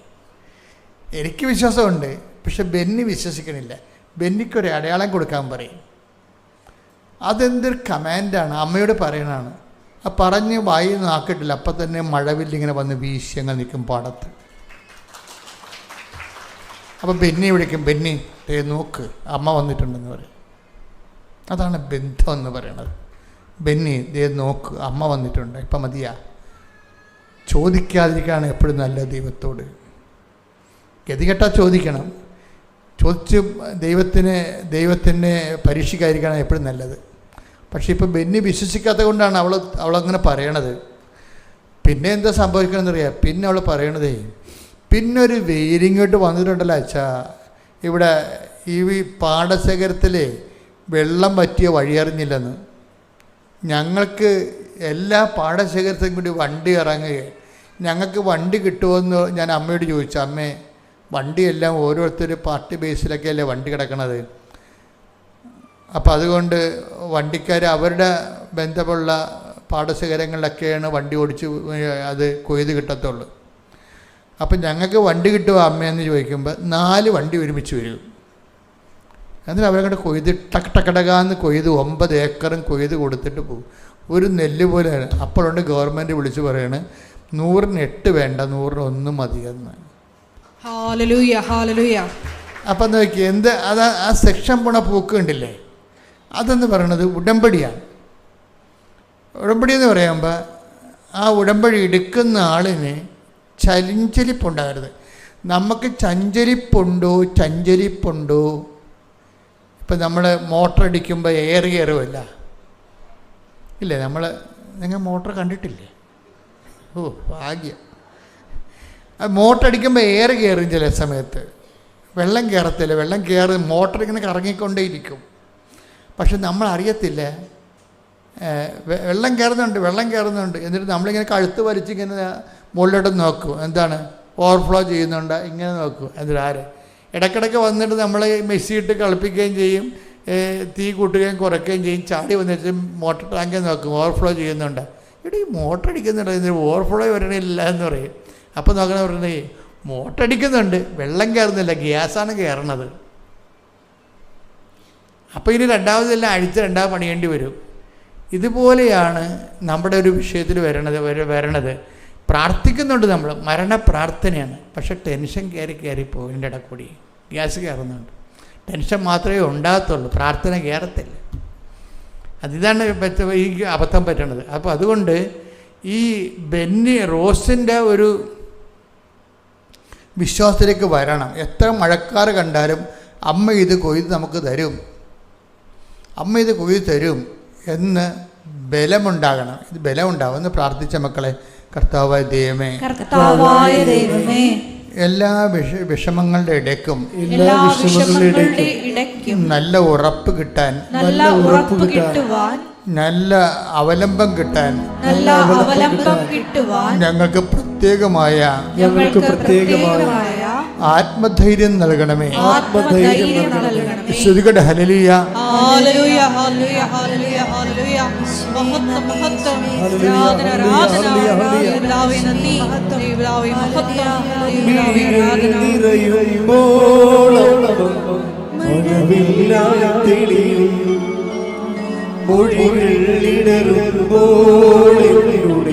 സ്വരമായി തീർന്നിടും മിഴികൾ നിറയുമ്പോൾ മഴവില്ലാതിടിയും മൊഴികൾ ഇടറുമ്പോൾ സ്വരമായി തീർന്നിടും ദുഃഖമകന്നിടുവാൻ പ്രാർത്ഥിച്ചിടണമേ പാപമകന്നിടുവാൻ യാചിച്ചിടണമേ ദുഃഖമകന്നിടുവാൻ പ്രാർത്ഥിച്ചിടണമേ പാപമകന്നിടുവാൻ യാചിച്ചിടണമേ അമ്മേ എന്റെ അമ്മേ എന്റെ ഈശോയുടെ അമ്മേ എന്റെ അമ്മേ എനിക്ക് ഈശോ തന്നൊരമ്മേ.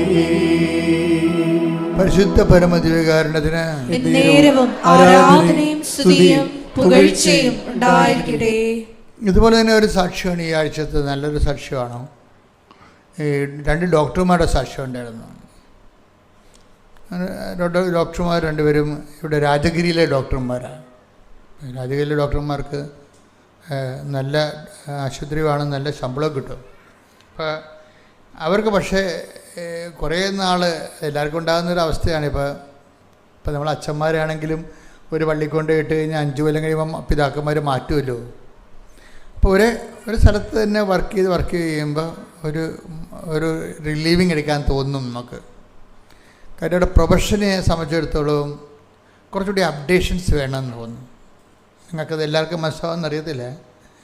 ഒരു വർക്ക് ചെയ്യുമ്പോൾ ഇപ്പോൾ ഒരു ഹോസ്പിറ്റലിൽ അപ്പോൾ അവർ 5 കൊല്ലം വർക്ക് ചെയ്യുമ്പോൾ ഇപ്പോൾ കോടികൾ വിലയുള്ളതാണ് പുതിയ ഉപകരണങ്ങളെല്ലാം. അപ്പോൾ എല്ലാ ഹോസ്പിറ്റൽമാർക്കും അഫോർഡബിൾ അല്ല. അപ്പോൾ അതുകൊണ്ട് ഇവർ പഠിച്ചിട്ടുള്ള ആൾക്കാർ അവർ ഒരു സ്ഥലത്ത് വർക്ക് ചെയ്ത് കഴിയുമ്പോൾ അവർക്ക് അപ്ഡേഷൻസിന് വേണ്ടി അവർ അതിനൊക്കെ ഉയർന്ന ആശുപത്രിയിലോട്ട് പോകും. ചിലപ്പോൾ ശമ്പളം കൂടും, അതുപോലെ തന്നെ പുതിയ ഉപകരണങ്ങൾ അവിടെ വരും. അപ്പോൾ അത് പഠിക്കാൻ പറ്റും. അപ്പോൾ ഇങ്ങനെ ഈ ബിബിനും ജോസും കൂടി അവിടുന്ന് 2 പേരും ഒരേ ഹോസ്പിറ്റലിൽ വർക്ക് ചെയ്യണവരാണ്. അവർ പറഞ്ഞു നമുക്കൊന്ന് ഇവിടുന്ന് ചേഞ്ച് ചെയ്താലാ. അപ്പം അവർ ചേഞ്ച് ചെയ്ത് ഇവിടുന്ന് രാജഗിരിയിൽ നിന്ന് രാജിവെച്ച് അവർ മലേഷ്യയിലോട്ട് പോയി. അവർക്ക് ഇൻ്റർവ്യൂ കിട്ടി, അവരവിടെ ചെന്നു. അവർക്ക് വിസ കിട്ടി, അവരവിടെ ചെന്നു. പക്ഷേ ഉള്ള പ്രശ്നം എന്ന് വെച്ച് കഴിഞ്ഞാൽ ഇവിടെ ചെല്ലുമ്പോൾ നമ്മുടെ ലോക്കൽ നിയമങ്ങളെല്ലാം മാറിയിരിക്കുകയാണ്. നമുക്ക് ഇവിടുത്തെ ഒരു സെറ്റപ്പൊന്നും അവിടെ ഇല്ല. അപ്പോൾ അവിടെ നിന്ന് ജോലി കിട്ടാൻ അവിടെ ചെന്നതിന് ശേഷമാണ് ഇവർ ഈ ഓരോ CV ഇല്ലാത്ത ഇപ്പോൾ എല്ലാവരും കണ്ടല്ലോ ദുബായിലൊക്കെ പോയി നിന്നിട്ട് നമ്മുടെ ആൾക്കാർ പിള്ളേർ അവിടെ പോയി നിന്നിട്ട് ഏതെങ്കിലും ആൻറ്റിയുടെ അങ്കിളിൻ്റെയൊക്കെ കൂടെ നിന്നിട്ട് ആണല്ലോ അവർ എല്ലായിടത്തേക്കും CV അയക്കണത്. അയക്കുമ്പോൾ അവരെ കോൾ ഫോർ ചെയ്യും. പിന്നെ അവിടെ പോയി നമ്മൾ ഇൻ്റർവ്യൂ എടുക്കും. പിന്നെ കമ്പനി നമുക്ക് വിസ അയച്ചു തരും. പിന്നെ നമ്മൾ അങ്ങോട്ട് പോകാം. വിസിറ്റ് വിസ എടുത്ത് പോയി കഴിഞ്ഞാൽ വിസിറ്റ് വിസ എടുത്തിട്ട് 10-25 ദിവസം നിന്നിട്ട് ഇതെല്ലാം ചെയ്യണം. അപ്പോൾ ഈ വിസിറ്റ് വിസ എടുത്ത് പോയെങ്കിലും കമ്പനികളൊന്നും ഇൻ്റർവ്യൂ ഒന്നും ഒക്കണില്ല. ഇൻ്റർവ്യൂ എന്ന് വെച്ചാൽ ഒക്കണില്ല എന്ന് വെച്ച് കഴിഞ്ഞാൽ ഇവരുടെ ക്വാളിറ്റി എന്ന് പറയുന്നത് ഈ രാജഗിരിയേക്കാൾ മെച്ചമായിട്ടുള്ള ഇതിനേക്കാൾ സൂപ്പർ സ്പെഷ്യാലിറ്റി ആയിട്ടുള്ള ഒരു ഹോസ്പിറ്റലാണ് ഇവർക്ക് പോകേണ്ടത്. അങ്ങനെയുള്ള അവിടെ അതിനുള്ള നിയമങ്ങളൊക്കെ വ്യത്യാസമാണ്. അപ്പം അതുകൊണ്ട് ഇവരുടെ ഒരു നല്ല എക്സ്പീരിയൻസ് ഉണ്ട്. അപ്പോൾ വിപിനാണ് ഒരു ഡോക്ടർ, ഹസ്ബൻഡ്. പിന്നെ ജോത്സനാണ് വൈഫ്. രണ്ടുപേരും ഡോക്ടറാണ്. അപ്പോൾ ഇവർ നല്ല ഹൈ പ്രൊഫൈലുള്ളവരാണ്. ഹൈ പ്രൊഫൈൽ എന്ന് പറയുമ്പോൾ ഞാനീ സാക്ഷ്യം പറയേണ്ടെന്ന് വിചാരിച്ചിരിക്കുകയായിരുന്നു. കാര്യം ഇതെല്ലാം ടെക്നിക്കൽ ടേംസുമാണ്. എല്ലാവർക്കും നമ്മുടെ അമ്മച്ചിമാർക്കൊന്നും മനസ്സിലാകത്തില്ല.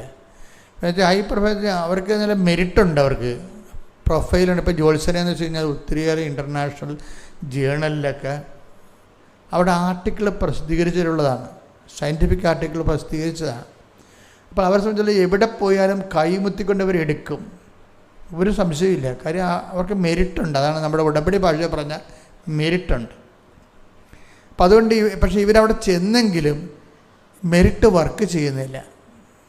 അപ്പം മെരിറ്റ് വർക്ക് ചെയ്യാതെ വന്നപ്പോൾ ജോത്സന വിസ വീണ്ടും ഒന്ന് പുതുക്കിയിട്ട് രണ്ടാമത് പോകാൻ വേണ്ടി വന്നപ്പോൾ എൻ്റെ ഒരു പ്രസംഗം കേട്ട്. എന്താ കാര്യം? നിങ്ങളെ മെരിറ്റ് നമ്മുടെ മെരിറ്റ് വർദ്ധിച്ച് നിൽക്കുന്ന സമയത്ത് നമുക്ക് മെരിറ്റ് കൂടുതലുണ്ടെന്ന് വിചാരിച്ചോ. ഇപ്പോൾ ഈ ബിബിൻ എന്ന് പറഞ്ഞ ആരാണ്? ബിബിനൊരു പൾമനോളജിസ്റ്റാണ്. എന്നുവെച്ചാൽ ഈ ശ്വാസകോശങ്ങളെക്കുറിച്ച് ചൈൽഡായിട്ടുള്ള കുഞ്ഞുങ്ങളുടെ ശ്വാസകോശ വിദഗ്ധനാണ് പുള്ളി. MD ആണ്. MD എന്ന് വെച്ചാൽ MD ICUവിൽ വർക്ക് ചെയ്യുന്ന ആളാണ്. ICU എന്ന് വെച്ച് കഴിഞ്ഞാൽ ഡെഡ് ലൈനിൽ നിൽക്കുന്ന കുഞ്ഞുങ്ങളില്ലേ, അവരെ ട്രീറ്റ് ചെയ്യാനാണ് ആൾ ഡെഡ് ലൈൻ. അപ്പോൾ ഭയങ്കര എക്സ്പീരിയൻസ്ഡ് ആണ്. അങ്ങനെ എല്ലാവർക്കും കിട്ടത്തില്ലത്. MD എടുത്തുകൊണ്ട് പൾമനോളജിസ്റ്റാണ്. ചൈൽഡായിട്ടുള്ളവരുടെ കുഞ്ഞുങ്ങളുടെ ഡോക്ടറാണ്. പക്ഷേ അത് ICUവിലെ സ്പെഷ്യലിസ്റ്റാണ്. അങ്ങനെ അത്രയും ആൾക്കാരെ ഉണ്ടാകത്തില്ല. വളരെ ചുരുക്കി വരെ ഉണ്ടാകത്തുള്ളൂ. അപ്പം അതിനുള്ളൊരു ഇവർ അവരുടെ മനുഷ്യ പോയിരിക്കണത്. അവിടെ ചെല്ലുമ്പോഴും ഇയാളുടെ പ്രൊഫൈലിന് ഇത്രയും വെൽ റിക്കഗ്നൈസ്ഡ് ഹോസ്പിറ്റലിൽ ഇത്രയും എക്സ്പീരിയൻസ് അല്ലേ? ഇത്രയും എക്സ്പീരിയൻസ് ഉള്ളപ്പോൾ ഇതെല്ലാം മെരിറ്റാണ് ശരിക്കും പറഞ്ഞാൽ. അപ്പം ഞാൻ നിങ്ങളോട് പറഞ്ഞില്ലേ, നമ്മുടെ 50 ലക്ഷം രൂപ നമുക്ക് FD ഉണ്ടെങ്കിൽ അതിൽ കുറഞ്ഞ പ്രാർത്ഥന നമുക്ക് ഉണ്ടാകത്തുള്ളത്. നമ്മുടെ മെരിറ്റാണ് വില്ലനായിട്ട് എപ്പോഴും പ്രവർത്തിക്കുന്നത്. അപ്പോൾ ഇവിടെ ജോത്സനെ പുതുക്കാൻ വന്നപ്പോൾ ജോത്സന അച്ഛൻ്റെ ഒരു പ്രസംഗം കേട്ട്. എന്താണ്? നിങ്ങൾ ഓവർ മെരിറ്റുള്ള ആൾക്കാർ സ്റ്റാറ്റസ് ലോ ചെയ്യണമെന്ന്.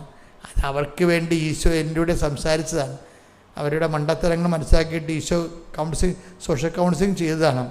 അപ്പോൾ വെച്ചാൽ നിങ്ങൾ ഓവർ മെരിറ്റുള്ള ആൾക്കാരെ സ്റ്റാറ്റസ് ലോ ചെയ്യണമെന്ന് പറഞ്ഞ് പ്രസംഗത്തിലുള്ളതാണ്. വെച്ചാൽ ഓവർ മെരിറ്റ് എന്ന് പറയുമ്പോൾ ഇതുപോലെ ഇവർ രണ്ടുപേരും ഹൈ മെരിറ്റ്സ് ഉള്ളവരും അവർ ഹൈ പ്രൊഫഷൻസി ഉള്ളവരാണ്. അതിന് പ്രൊഫഷണലിസ്റ്റാണ്, അതിന് എക്സ്പീരിയൻസ് ഉണ്ട്, പിന്നെ റെപ്യൂട്ടേഷനുണ്ട്, എല്ലാം ഉള്ള ആൾക്കാരാണ്. ഇപ്പോൾ ഇവരാകുമ്പോൾ ആരും ഇവർ എടുത്തോളൂ എന്നാണ് ഇവർ പറയണത്. പക്ഷേ ഇവരാരും എടുക്കണില്ല. ഇവരെടുക്കണില്ല. ലോക്കൽ നിയമങ്ങളെല്ലാം വ്യത്യാസമുള്ളത് കണ്ട് ഇവരെടുക്കണില്ല. അപ്പോൾ ഇവർക്ക് പെട്ടതുപോലെ തോന്നി. ഇനി കുഞ്ഞിനെയും കൊണ്ടുപോയിട്ടുണ്ട്. കുഞ്ഞിനെയും പഠിപ്പിച്ചെടുക്കണം അവിടെ. ഇവിടെ നിന്നെല്ലാം TC എല്ലാം കട്ട് ചെയ്ത് പോയിരിക്കുകയാണ്. അവരവിടെ പെട്ടെന്ന് പറയുക. അവർക്ക് പെട്ട് കഴിഞ്ഞപ്പോൾ ജോത്സനും വിപിനും പറഞ്ഞ് അവർക്ക് ഷെയ്ക്കായി. അവർ ക്ലച്ച് പിടിക്കണില്ല. ഇനി റിട്ടേൺ അടിക്കാനും പറ്റണില്ല, അവിടെ നിൽക്കാനും പറ്റണില്ല. ഒരു വിഷയം. അപ്പോഴാണ് ഈ സ്റ്റാറ്റസ് ലോയിങ് കേൾക്കുന്നത്. കാര്യം ഉടമ്പടിയുടെ ഒരു വിഷയം എന്ന് വെച്ച് കഴിഞ്ഞാൽ ഉടമ്പടി ഒരു സിമ്പിൾ പ്രെയർ അല്ല. ഇതിൻ്റെ കുറേ ഓരോ സെക്ഷൻ ബൈ സെക്ഷൻ ഇംപ്ലിക്കേഷൻസ് ഉണ്ട്. ആപ്ലിക്കേഷൻസൊക്കെ നോക്കുമ്പോൾ ശ്രദ്ധിച്ച് ആപ്ലിക്കേറ്റ് ചെയ്ത് കഴിഞ്ഞാൽ സൂപ്പറായിരിക്കും. അപ്പോൾ ഈ എപ്പോഴും എനിക്ക് കർത്താവിനെ കുറിച്ച് കുറേ ധാരണകൾ തന്നിട്ടുണ്ട്. ബൈബിളിലുള്ള ബൈബിൾ ഇല്ലാത്ത ഞാനൊന്നും പറയത്തില്ല. അതായത് സ്റ്റാറ്റസ് ലോ ചെയ്യുമ്പോൾ നമ്മൾക്കൊരു പ്രൊമോഷൻ വേണമെന്നുണ്ടെങ്കിൽ നമ്മൾ സ്റ്റാറ്റസ് ലോ ചെയ്യണം. അതാണ് ഫിലിപ്പി 2:6 പറയണത്. ഫിലിപ്പി 2:5 മുതലുള്ള തിരുവചനങ്ങൾ.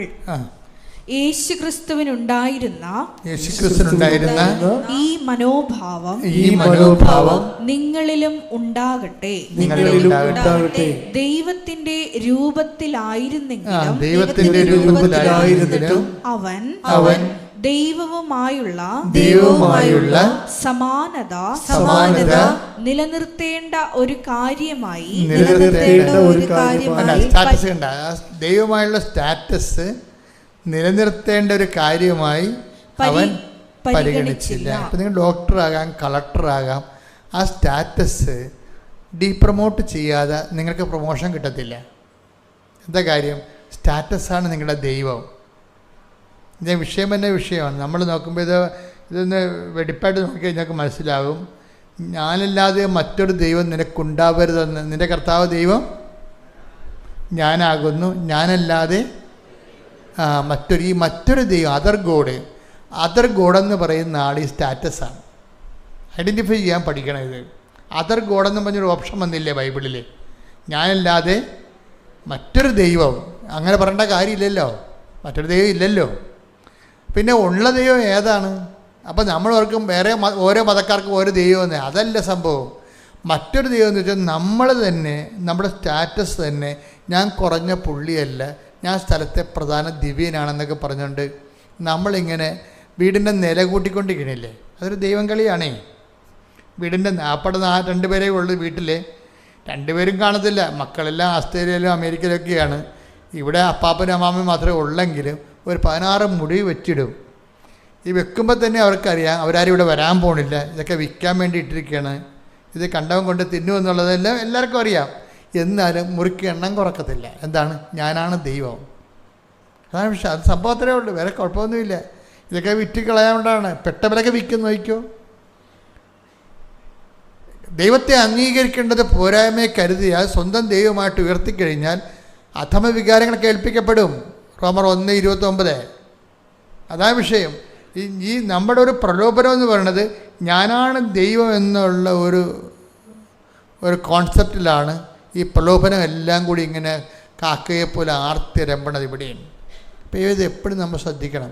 എന്നെ ദൈവമാക്കുന്ന കുറേ സംഭവങ്ങളൊന്ന് ഇപ്പോൾ ഇവർ തന്നെ നോക്കുമ്പോൾ എന്താണ്, ഇവരുടെ പ്രൊഫഷനിൽ ഇവർ ഓക്കെയാണ്, എക്സ്പീരിയൻസ് ഓക്കെയാണ്, പ്രൊഫഷൻസി ഓക്കെയാണ്, എല്ലാം ഓക്കെയാണ്. എന്താണ്? ഈ വിഷയത്തിൽ ഇവരാണ് ദൈവം. പക്ഷേ വർക്കൗട്ട് ചെയ്യണില്ല. അപ്പോഴാണ് ജോത്സന ഒരു പ്രസംഗം കേൾക്കുന്നത്, സ്റ്റാറ്റസ് ലോ ചെയ്യണമെന്ന്. സ്റ്റാറ്റസ് ലോ ചെയ്യുന്നതിന് ഉടമ്പടിയിൽ മാത്രമേ, ഇപ്പോൾ നൊവേന കൂടിയ സ്റ്റാറ്റസ് ലോ ചെയ്യാൻ പറ്റത്തില്ല. കാര്യം അതിൻ്റെ കണ്ടൻറ്റ് വൈസ് അതൊരു സിമ്പിൾ വോക്കൽ പ്രെയറാണ്. ഇത് ഉടമ്പടി അങ്ങനെയല്ല, ഇത് പ്രോജക്റ്റ് പ്രെയറാണ്. ഇതിൻ്റെ വ്യത്യാസം നിങ്ങൾ മനസ്സിലാക്കണം. ഉടമ്പടി എന്ന് പറയുന്നത് ഒരു പ്രോജക്റ്റ് പ്രെയറാണ്, പക്ഷെ പ്രോജക്റ്റ് പ്രാർത്ഥനാ പദ്ധതിയാണ്. അപ്പോൾ ഇതിൻ്റെ അകത്ത് ഒരു കണ്ടൻ്റ് എന്ന് പറയുന്നത് സ്റ്റാറ്റസ് ലോയും കണ്ടൻറ്റാണ് കിടക്കുന്നത്. കാരണം പ്രൊമോഷന് വേണ്ടിയുള്ള ഒരു മനുഷ്യൻ തകർന്നു പോയാൽ അവന് സെൽഫ്, ഇപ്പോൾ ടെർമിനേറ്റർ ഫിലിമൊക്കെ നമ്മൾ കാണുമ്പോൾ എന്താണ്, തകർന്നു പോയി. അവനെ ഇട്ടിച്ച് ലേസർ ബോംബ് കൊണ്ട് അടിച്ച് തകർത്ത് കഴിഞ്ഞിട്ട് ടെർമിനേറ്ററിൻ്റെ ആ റോബോട്ട് ഇങ്ങനെ തകർന്നിട്ട് തുള്ളിയായിട്ട് ഇങ്ങനെ മെർക്കുറി തുള്ളിയായിട്ട് കിടക്കും. നമുക്ക് കുറച്ച് കഴിയുമ്പോൾ ഈ മെർക്കുറി തുള്ളികളെല്ലാം കൂടി തമ്മിൽ ചോദിച്ച് ആ ടെർമിനേറ്ററായിട്ട് പിന്നെയും വരും. ഇതുപോലെ തന്നെയാണ് നമ്മൾ ഒരാൾ തകർന്നു പോയാൽ ഒരാളെ തിരിച്ച് പുനരുദ്ധരിക്കാൻ വേണ്ടിയുള്ള മാർഗ്ഗമാണ് സ്റ്റാറ്റസ് ലോയിങ് എന്ന് പറയുന്നത്. അത് അപ്ലൈ ചെയ്യണം. അപ്പോൾ ജോൺസൺ അത് കേട്ടിട്ട് പറഞ്ഞ് ബിബിൻ ഡോക്ടറിനോട് പറയും, നമ്മൾ ഡോക്ടേഴ്സാണ്, പക്ഷേ നമ്മൾ ഈ വിഷയത്തിൽ ഇപ്പോഴും നമ്മൾ സ്റ്റാറ്റസ് ലോ ചെയ്താൽ നമ്മളുടെ മെറിറ്റിലല്ലാതെ, not by merit but by grace. അതാണ് ഗ്രേസിൻ്റെ ഓപ്ഷൻ കിടക്കുന്നത് സ്റ്റാറ്റസ് ലോയിങ്ങിലാണ് കിടക്കുന്നത്. അതുകൊണ്ട് ഗ്രേസ് ടാപ്പ് ചെയ്യണമെന്നുണ്ടെങ്കിൽ സ്റ്റാറ്റസ് ലോ ചെയ്യണം. അപ്പോൾ അവർ രണ്ടുപേർക്കും കൂടി, അവർ രണ്ടുപേരും നല്ല വിശ്വാസികളാണ്. അതാണ് ഏറ്റവും ബേസിക് ഗുണം. അപ്പോൾ അവരെന്ത് ചെയ്യുക, ഇംഗ്ലീഷ് പത്രം മേടിച്ചുകൊണ്ട് പോയി നടുറോട്ട് നിന്നുകൊണ്ട് കൊടുക്കാൻ തുടങ്ങി. മലേഷ്യയിൽ ഇംഗ്ലീഷ് പത്രം മേടിച്ചുകൊണ്ട് പോയി നടുറോട്ട് ഇരുന്നുകൊണ്ട് കൊടുക്കാൻ തുടങ്ങി. അപ്പോൾ കൂട്ടുകാരൊക്കെ വന്നപ്പോൾ, നിങ്ങൾ ഡോക്ടറല്ലേ, നിങ്ങൾക്ക് വിദ്യാഭ്യാസമുണ്ട്, വിവരമില്ലെന്ന് പറഞ്ഞിട്ട് പോയി. ഇങ്ങനെ വരും ചെയ്യുക. ഇതൊക്കെ നമ്മൾ റീസണല്ല ഉപയോഗിക്കുന്നത്, സയൻറ്റിഫിക് മേഖലയല്ല വർക്ക് ചെയ്യണത്, ശാസ്ത്രം പറയണതല്ലേ നമ്മൾ അംഗീകരിക്കത്തുള്ളൂ. അപ്പോൾ കൂട്ടുകാർ ഡോക്ടേഴ്സൊക്കെ വന്നു വെച്ചാൽ ഇവരോട് പറയും, നിങ്ങളിത് വിഡ്ഢിയാന്മാരെ, എന്തെങ്കിലും ഇത്രയും അധപ്പതിച്ച എന്താ കാര്യം, ഇതിങ്ങനെ ഒരു വിവരമില്ലാത്തവന്മാരല്ലേ ഇതൊക്കെ ചെയ്യത്തുള്ളൂ എന്നൊക്കെ പറഞ്ഞുകൊണ്ട് ഇവരെ സ്ക്രൂ കയറ്റിയപ്പോൾ ഇവർക്ക് കാര്യം മനസ്സിലായി. എൻ്റെ ക്ലാസ് അവർക്ക് കൃത്യമുള്ളതുകൊണ്ട് ഇങ്ങനെയുള്ള ആൾക്കാർ വരണം. നമ്മൾ അതായത് ദൈവം നോക്കണത് എങ്കിലും നീ എൻ്റെ നാമത്തെ, ആൾക്കാരിങ്ങനെ ഓരോ തോന്നിവാസമൊക്കെ പറഞ്ഞ് നമ്മൾ ഇടിച്ചു താത്താൻ നോക്കി, നമ്മളെ എങ്കിലും ടേക്ക് ദ ബെഡ് അപ്പ്. വെളിപാട് 3:8. വെളിപാട് 3:8. നിന്റെ പ്രവൃത്തികൾ ഞാൻ അറിയുന്നു.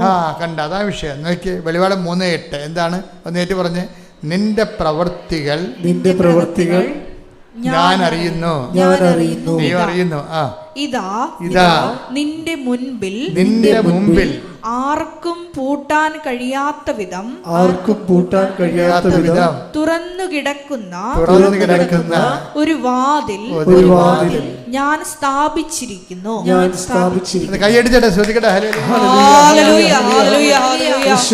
പാടാം, ശ്രദ്ധിക്കട്ടെ. ഹല്ലേലൂയ, ഹല്ലേലൂയ, ഹല്ലേലൂയ, യേശുവേ സ്തുതി. ഹല്ലേലൂയ, ഹല്ലേലൂയ, ഹല്ലേലൂയ, ഹല്ലേലൂയ, ഹല്ലേലൂയ, ഹല്ലേലൂയ.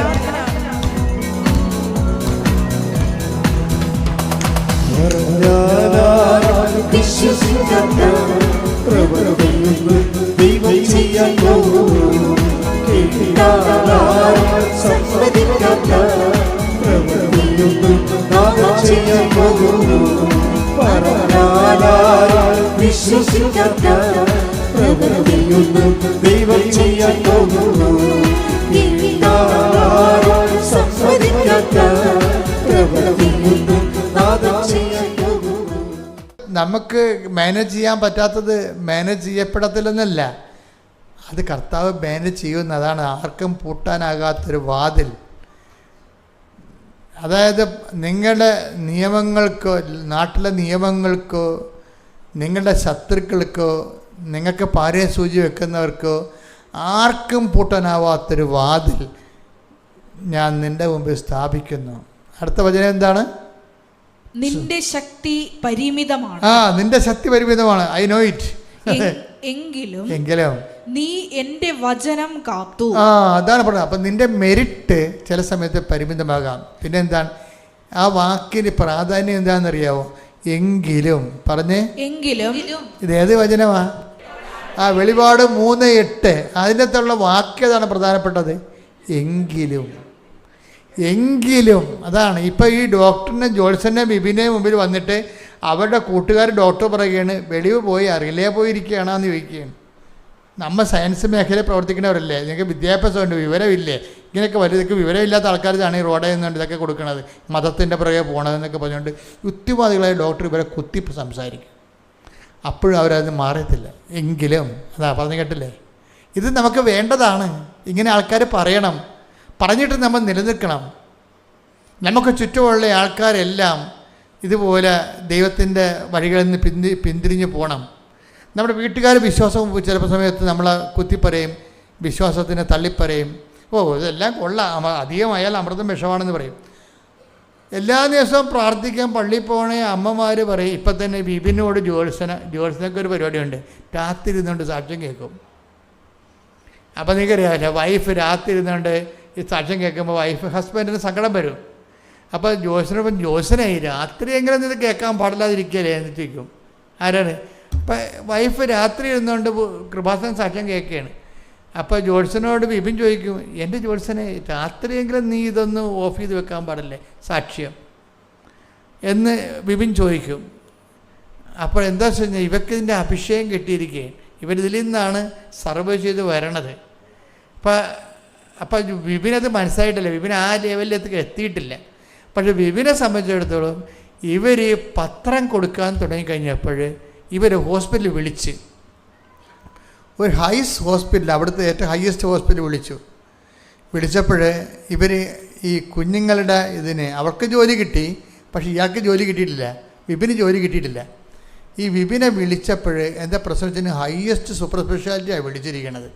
അപ്പോൾ ഇയാൾ കുഞ്ഞുങ്ങളുടെ തന്നെ പൾമണോളജിസ്റ്റുകൾ ICU ഇൻറ്റൻസീവ് കെയറിലുള്ള ആളാണ്, അതിൻ്റെ ടെക്നീഷ്യനാണ്.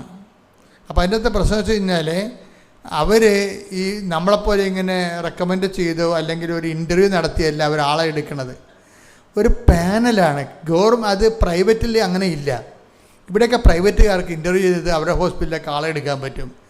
മലേഷ്യയിൽ പറ്റത്തില്ല. മലേഷ്യയിൽ ഇതുപോലെ ICU ഇൻറ്റൻസീവ് കെയറിലേക്ക് പോകുന്ന ഹൈ ടെക്നീഷ്യനൊക്കെ എടുക്കണമെങ്കിൽ സ്റ്റേറ്റ് ഗവൺമെൻറ് പാനലുണ്ട്. അത് സയൻറ്റിസ്റ്റുകളായിരിക്കും മിക്കവാറും. ആ മേഖലയിൽ ഭയങ്കര എക്സ്പീരിയൻസ് ഉള്ള ആ പാനലിൻ്റെ 5 ചോദ്യങ്ങളുണ്ട്. 5 ചോദ്യങ്ങൾക്ക് ബിബിൻ മറുപടി പറയണം. അപ്പോൾ ഭയങ്കര പാടാണ്. അപ്പോൾ ബിബിനോട് ജോത്സനെ പറയും, നിങ്ങൾ ചെല്ലുമ്പോൾ തന്നെ ഇത്തിരി ഉപ്പ് അവരുടെ കോലായിലിടാം. മലേഷ്യയിൽ അവിടെ കൊണ്ട് കുറച്ച് ഉപ്പ് ഇടണം, ഇത് വിശ്വപ്രമാണം ചെല്ലണം, കുറച്ച് ഉപ്പ് പോക്കറ്റ് ഇടണം. അപ്പോൾ പറയാം, ജോത്സന ഞാൻ അവിടെ കൊണ്ട് ഇടാം, പക്ഷേ എൻ്റെ പോക്കറ്റ് ഇടേണ്ട കാര്യമുണ്ട്. അത് ഇത് ആപ്ലിക്കേഷൻസാണ്. ഇവർ ഡോക്ടേഴ്സായത് സയൻറ്റിഫിക് പ്രൊഫൈലായ കാരണം ഇവർക്ക് കാര്യങ്ങളറിയാം, റീസണബിളായിട്ട് കാര്യങ്ങളറിയാം. പക്ഷേ ആപ്ലിക്കേറ്റ് ചെയ്യുമ്പോൾ ഒരു ചെറിയ ചളിപ്പുണ്ട് അവർക്ക്. എന്നാലും ജോസഫ് അതവിടെ കിടക്കട്ടെ, ആവശ്യം ഉണ്ടാകും. എന്താ പ്രശ്നം വെച്ച് കഴിഞ്ഞാൽ ഉപ്പിൻ്റെയൊക്കെ പ്രോബ്ലം എന്ന് പറയണത്, ഉപ്പെന്ന് പറഞ്ഞാൽ നിങ്ങളൊക്കെ ഇത് നിങ്ങൾ പറയണ ഉപ്പല്ല ഇത്. നിങ്ങൾ ഇവിടുന്ന് നിങ്ങളത് ആപ്ലിക്കേറ്റ് ചെയ്യുമ്പോൾ not by merit but by ഗ്രേസിലാണ് ഈ സംഭവം. നമുക്ക് മെറിറ്റ് പോകത്തില്ലേ? നമ്മുടെ ഓപ്ഷൻ എന്താ? എമർജൻസി. ഇപ്പോൾ ലൈറ്റ് പോയി കഴിഞ്ഞാൽ എമർജൻസി അല്ലേ ഓപ്ഷൻ ഇല്ലേ? അപ്പോൾ മെറിറ്റ് പോയി കഴിഞ്ഞാൽ ഉടനെ ഗ്രേസാണ് ഓപ്ഷൻ. ഗ്രേസിന് നമ്മൾ എന്ത് ചെയ്യണം? നമ്മൾ കൈയും കാലും പൊക്കിയിട്ട് നമ്മൾ നമ്മൾ കൈ പൊക്കിയിട്ട് പട്ടാളക്കാർ യുദ്ധം തോക്കുമ്പോൾ എന്താ പറയണത്? കൈ പൊക്കും അല്ലേ? യുദ്ധം പൊക്കിയിട്ട് തോക്ക് താഴെ വെച്ചിട്ട് കൈ പൊക്കും. അതുപോലെയുള്ള പരിപാടിയാണ് ഉപ്പിടൽ. എന്ന് വെച്ചാൽ എൻ്റെ മെറിറ്റ് തീർന്ന് ഇനി നീ മാത്രമേ എനിക്കുള്ളൂ, ഇനി നീ മാത്രമേ ഉള്ളൂ. അതാണ് ഉപ്പിടുന്നത്. ഉപ്പിട്ട് കഴിഞ്ഞാൽ അതിൻ്റെ അർത്ഥം അവകാശമാണ്. കർത്താവാണ് എൻ്റെ അവകാശം, എൻ്റെ മെറിറ്റായിരുന്നു എൻ്റെ അവകാശം എന്നാണ് ഞാൻ ധരിച്ചിരുന്നത്. എൻ്റെ പ്രൊഫഷൻ, എൻ്റെ സർട്ടിഫിക്കറ്റ്, എൻ്റെ എക്സ്പീരിയൻസ്, എൻ്റെ പ്രൊഫഷൻസി, എൻ്റെ ഇൻ്റർനാഷണൽ ഫോറങ്ങളിലുള്ള എൻ്റെ ആർട്ടിക്കിളിൻ്റെ എൻ്റെ പ്രസിദ്ധീകരണമൊക്കെയാണ് എൻ്റെ മെറിറ്റ്. ആ മെറിറ്റ് ഇവിടെ ഡൈ ഔട്ടായിപ്പോയി. ഇനി എന്താണ്? ഇനി നിൻ്റെ ഗ്രേസേ ഉള്ളൂ. അത് ഞാൻ പ്രഖ്യാപിക്കുന്നതിൻ്റെ ഇൻസ്ട്രുമെൻറ്റാലിറ്റിയാണ് ഈ ഉപ്പ് ഇംപ്ലിക്കേഷൻ, ഈ ആപ്ലിക്കേഷൻ എന്ന് പറയുന്നത്. എന്താണ്? Not by merit but by grace. ഇനി എൻ്റെ അവകാശം എൻ്റെ മെറിറ്റല്ല, എൻ്റെ അവകാശം എൻ്റെ കർത്താവാണ്. കർത്താവ് വിചാരിച്ചാൽ ഞാനിവിടുന്ന് രക്ഷപ്പെടത്തുള്ളൂ. അതാണ് വിഷയം. അപ്പം അതുകൊണ്ട് സംഖ്യാപുസ്തകം എടുത്തവനെ, സംഖ്യാപുസ്തകം സ്തുതിക്കട്ടെ. ഹല്ലേലൂയ. ഇസ്രായേൽ ജനം കർത്താവിന് നീരാജനമായി. നീരാജനം കഴിഞ്ഞാൽ സോൾട്ടഡ്, അതായത് ലവണ ഉടമ്പടിയായി നീരാഞ്ജനമായി സമർപ്പിക്കുന്ന വിശുദ്ധ കാഴ്ചകളെല്ലാം നിനക്കും പുത്രന്മാർക്കും പുത്രിമാർക്കും ശാശ്വത അവകാശമായി ഞാൻ നൽകുന്നു. കർത്താവിന്റെ സന്നിധിയിൽ നിനക്കും സന്തതികൾക്കും ഇത് എന്നേക്കും നിലനിൽക്കുന്ന അലംഘനീയമായ ഉടമ്പടിയായിരിക്കും. ഇതിന് കവനന്റ് ഓഫ് ദി സാൾട്ട് എന്നാ പറയണത്, ഉപ്പിൻ്റെ ഉടമ്പടിയെന്ന്. ഉടമ്പടിയെന്ന് നമുക്ക് നിങ്ങളിപ്പോൾ പല സ്ഥലങ്ങളിലൊക്കെ ധ്യാനകേന്ദ്രങ്ങളൊക്കെ ഉപ്പൊക്കെ വെച്ചിട്ട് കൊടുക്കും. അതല്ല കൃപാസന ഉടമ്പടി ഉപ്പാണ് തരണത്. ഉടമ്പടി ഉപ്പെന്ന് പറയുന്നത് ഈ സംഖ്യ 18 വായിച്ച് നീരാജനം ചെയ്ത നീരാജനം എന്ന് വെച്ച് കഴിഞ്ഞാൽ ലവണലിപ്തമായ ഉപ്പ് തളിച്ചതെന്ന് എൻ്റെ അർത്ഥം. നെഞ്ചും വലത്തെ കാൽക്കുറകും പോലെ. അതായത് ബലിവസ്തുവിനെ കുറിച്ച് പറയണ, ആടിനെ കുറിച്ച്, ബലിയർപ്പിക്കപ്പെട്ട ആടിനെ ആടിൻ്റെ നെഞ്ചും ഉപ്പ് തളിക്കും. പിന്നെന്താണ്? വലത്തെ കാൽക്കുറകും പോലെ. വലത്തെ കാലത്തൂടെയും ഉപ്പ് തളിക്കും. പറ. അവയുടെ മാംസം നിനക്ക് അവകാശപ്പെട്ടതാണ്. ആർക്കാണ്? ലേവിയർക്ക്, പുരോഹിതന്മാർക്ക്. പറ. ഇസ്രായേൽ ജനം കർത്താവിന് നീരാജനമായി ഉപ്പ് തളിച്ചതായിട്ട് സമർപ്പിക്കുന്ന വിശുദ്ധ കാഴ്ചകളെല്ലാം നിനക്കും പുത്രന്മാർക്കും പുത്രിമാർക്കും ശാശ്വത അവകാശമായി ഞാൻ നൽകുന്നു.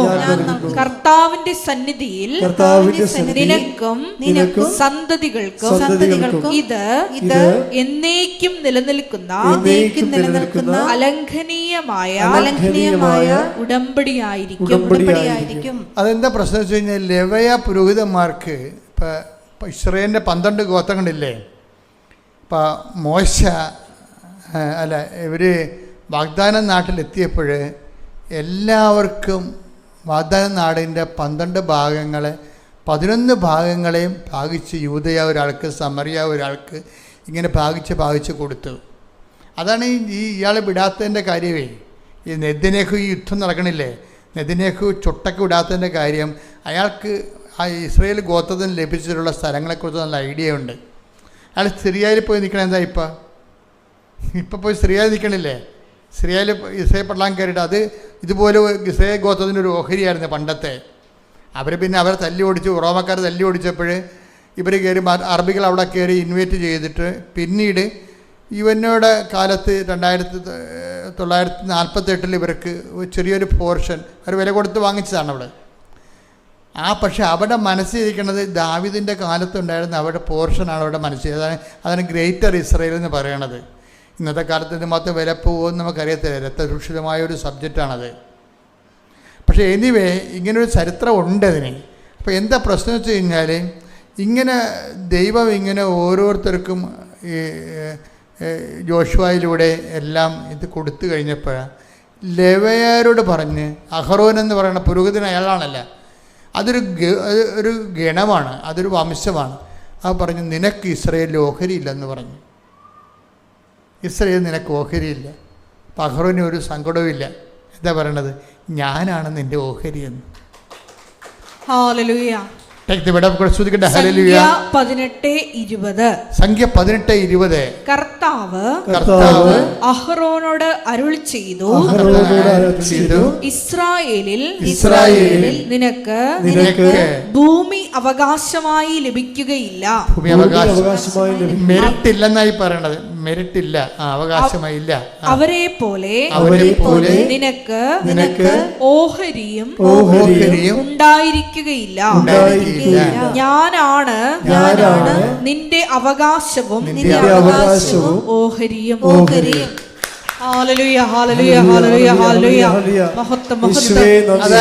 അതാണ്. അതുകൊണ്ട് ഈ ലേവ്യർക്ക് പുരോഹിതന്മാർക്ക് പ്രത്യേകിച്ച് സ്ഥലമില്ല. എന്താണ്, കർത്താവ് തന്നെയാണ് അവരുടെ ഓഹരി. അതുകൊണ്ട് കർത്താവിന് കൊടുക്കുന്നതെല്ലാം അവരുടേതാകും. അതുകൊണ്ടാണ് നെഞ്ചിൽ ഉപ്പ് തളിക്കും, തൊടയിൽ ഉപ്പ് തളിച്ചും അത് അവർക്ക് അവർ ബലിയർപ്പിച്ചതിന് ശേഷം ആ ഭാഗം അവർക്ക് കൊടുക്കും. എന്താ കാര്യം, അത് കർത്താവിൻ്റെതാണ്. ഉപ്പ് തളിക്കുമ്പോൾ നമ്മൾ അതിൻ്റെ അർത്ഥം എന്താണ്, അത് കർത്താവിൻ്റെതാണെന്നാണ്. അതാണ് മിനി കൊണ്ട് അത് നമ്മളെപ്പോഴും നമ്മൾ ശ്രദ്ധിക്കണം. നിങ്ങളെ ഉപ്പ് ഇങ്ങനെ കിലോ കണക്കിന് മഴിച്ചിട്ട് പോകുന്നുണ്ട്, ദാറ്റ് ഈസ് നോൺ സെൻസ്. ഇങ്ങനെ വാരിക്കോരിക്കൊണ്ട് പോകണമല്ല ഉപ്പ്. അത് ഒരു ഡെപ്പി ഇരുന്നാൽ മതി. പക്ഷെ ചെയ്യണവന് എൻ്റെ ചെയ്യണ രീതി അറിയണം, അതിൻ്റെ പിന്നിലുള്ള ബൈബിൾ സത്യങ്ങൾ അറിയണം. അതൊരു ആപ്ലിക്കേഷൻസാണ്. എന്താണ്, എനിക്ക് ഓഹരിയില്ല, എനിക്ക് അവകാശമില്ല. Not by merit but by grace. എൻ്റെ അവകാശം ഞാൻ അടിയറവ് വെച്ചിരിക്കുന്നു, കർത്താവാണ് എൻ്റെ അവകാശം. അതുകൊണ്ടാണ് ഞാൻ ആ സ്ഥലത്ത് കൊണ്ട് ഉപ്പ്.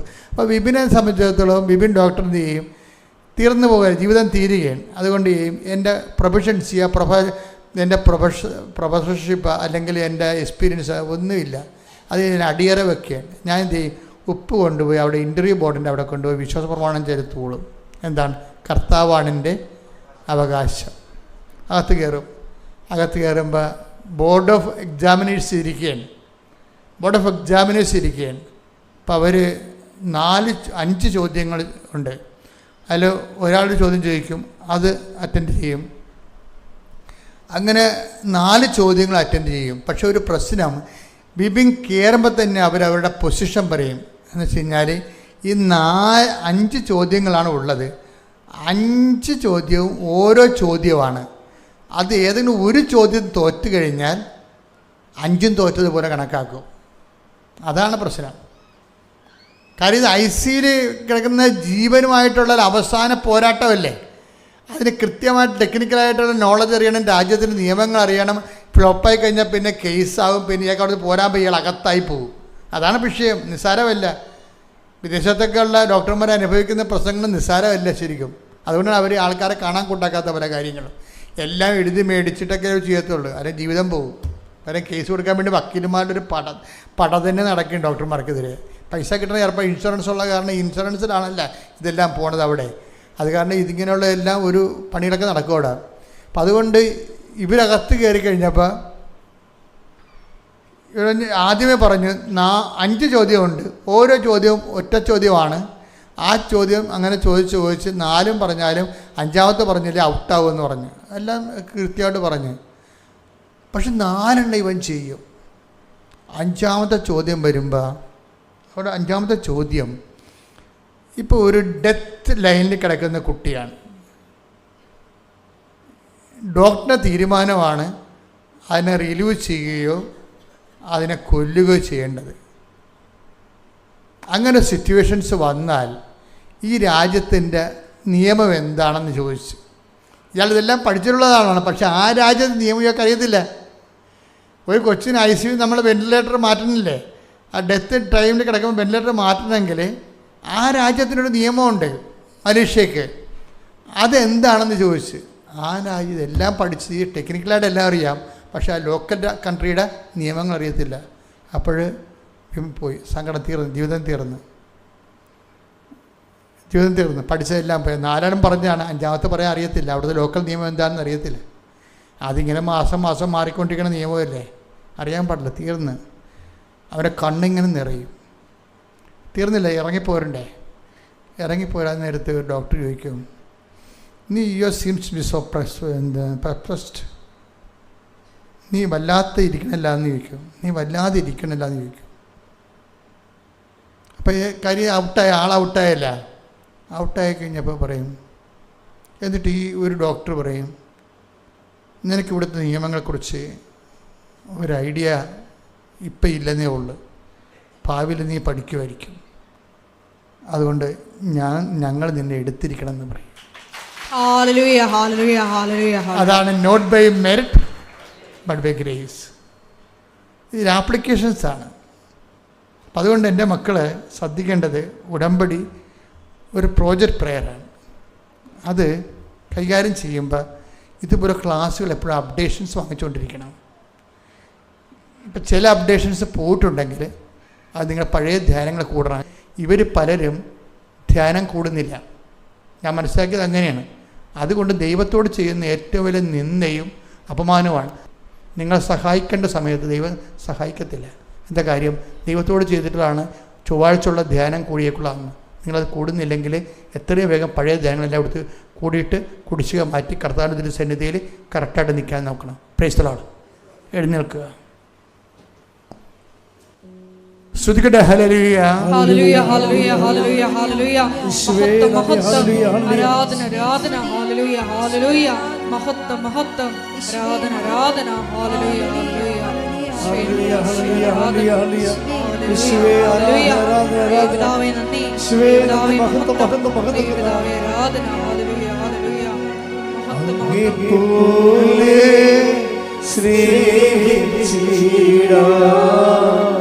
ആവതില്ല ആർക്കുമേ അങ്ങേപ്പോലെ സ്നേഹിച്ചിട. ആവതില്ല ആർക്കുമേ ജീവനേ സ്വന്തമേ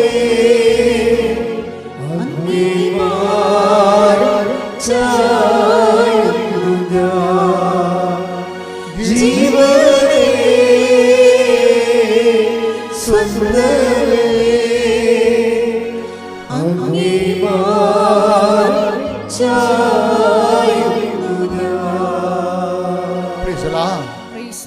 രോഗസൗഖ്യ പ്രാർത്ഥനയ്ക്ക് പോവുകയാണ്. എൻ്റെ മക്കളെ, വളരെ നല്ലൊരു സമയമാണിത്. കർത്താവ് പ്രസാദിച്ച് നിൽക്കുന്ന സമയമാണ്.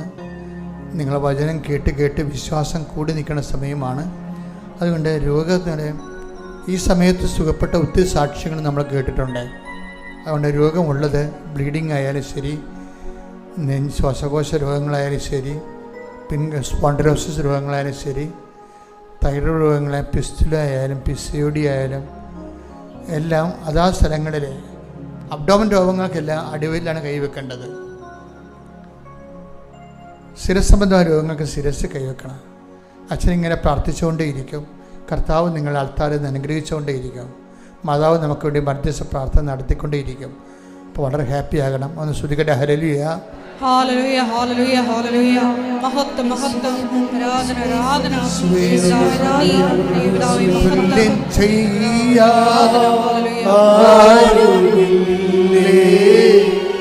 അങ്ങേപ്പോലെ യേശുവേ തുല്യം ചെയ്യില്ല ആരുമില്ലേ. അങ്ങേപ്പോലെ യേശുവേ ജീവനേ സ്വസ്ഥതേ അങ്ങേ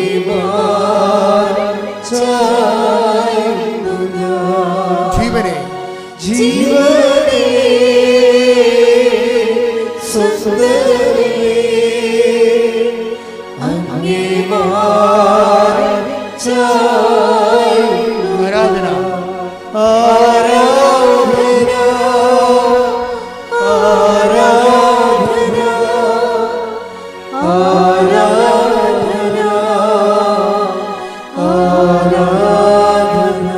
ഹല്ലേലൂയ, ഹല്ലേലൂയ, ഹല്ലേലൂയ, ഹല്ലേലൂയ, ഹല്ലേലൂയ,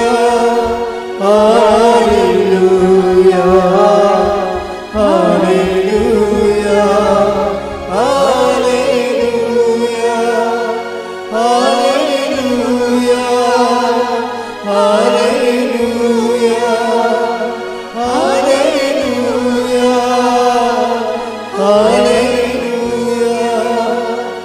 ഹല്ലേലൂയ,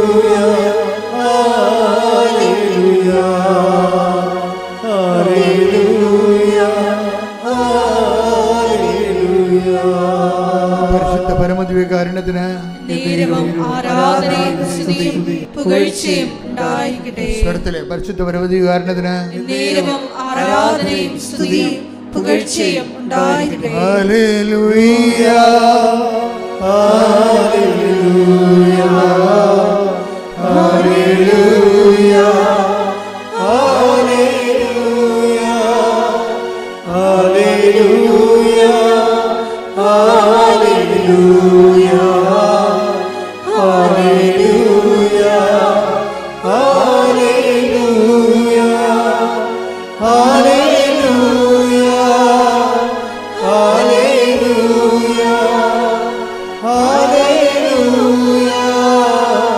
ഹല്ലേലൂയ, ഹല്ലേലൂയ, ഹല്ലേലൂയ, ഹല്ലേലൂയ, ഹല്ലേലൂയ. കണ്ണടച്ച ഒരു നിമിഷം കർത്താവ് അനുഗ്രഹിക്കുന്ന നിമിഷങ്ങളിലേക്ക് നമ്മൾ എത്തുകയാണ്. യേശാവ് ഇസഹാക്ക് യേശാവിനെ യാക്കോബിനെ കെട്ടിപ്പിടിക്കുമ്പോൾ പറയുന്ന സ്ഥലം അവസാന ആശീർവാദത്തിനായി ഇസഹാക്ക് യാക്കോബിനെ കെട്ടിപ്പിടിക്കും. അപ്പോൾ അവൻ്റെ മേലങ്കിയുടെ സുഗന്ധം അവൻ്റെ നാസികയിലെ ഘ്രാണിക്കുമ്പോൾ ഇസഹാക്ക് പറയും, നീ എൻ്റെ മകൻ യേശാവ് തന്നെ. നിൻ്റെ ഉടുപ്പ് കർത്താവ് കനിഞ്ഞനുഗ്രഹിച്ച വയലിൻ്റെ മണമാണ്. ദൈവത്തിലെ നീ നിൽക്കുന്നത് മാതാവ് പ്രത്യക്ഷപ്പെട്ട കർത്താവ് കനിഞ്ഞ് അനുഗ്രഹിച്ച 10,000 കണ്ണീരിക്ക് ദൈവം തുടച്ച ദൈവികമായ സ്ഥലത്താണ് നിൽക്കുന്നത്. നീ നിൽക്കുന്നതല്ല, നിന്നെ നിർത്തിയതാണ്. ശ്രുതിക്കട്ടെ ഹല്ലേലൂയ. ഹല്ലേലൂയ, ഹല്ലേലൂയ. യേശുവേ നന്ദി, ഹല്ലേലൂയ. ആരാധന, ആരാധന. ഹല്ലേലൂയ. ഹല്ലേലൂയ, ഹല്ലേലൂയ. ഹല്ലേലൂയ, ഹല്ലേലൂയ, ഹല്ലേലൂയ, ഹല്ലേലൂയ, ഹല്ലേലൂയ, ഹല്ലേലൂയ,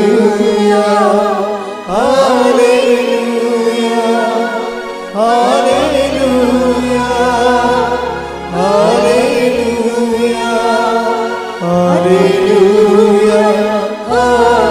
ഹല്ലേലൂയ.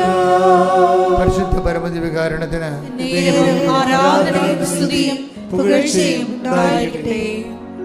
ഏറ്റു പ്രാർത്ഥി. കർത്താവായ ദൈവമേ, കർത്താവായ ദൈവമേ, അങ്ങയുടെ അങ്ങയുടെ തിരുമുറിവാർന്ന തിരുമുറിവാർന്ന വലത് കരം എൻ്റെ ശിരസിൽ വെക്കണമേ. ശിരസിൽ വയ്ക്കണമേ. അടിപ്പിണർ പോലെ, അടിപ്പിണര് പോലെ, വൈദ്യുത ആഘാതം പോലെ, വൈദ്യുതാഘാതം പോലെ ദൈവികമായ ശക്തി ദൈവികമായ ശക്തി എന്റെ ശിരസിലൂടെ ഒഴുകട്ടെ. എന്റെ ശിരസിലൂടെ ഒഴുകട്ടെ. ശിരസിന്റെ രോഗങ്ങള്, ശിരസിന്റെ രോഗങ്ങള്, ശിരസിന്റെ സൃഷ്ടികള് സൃഷ്ടികള് യേശുനാമത്തിൽ മാറിപ്പോകട്ടെ.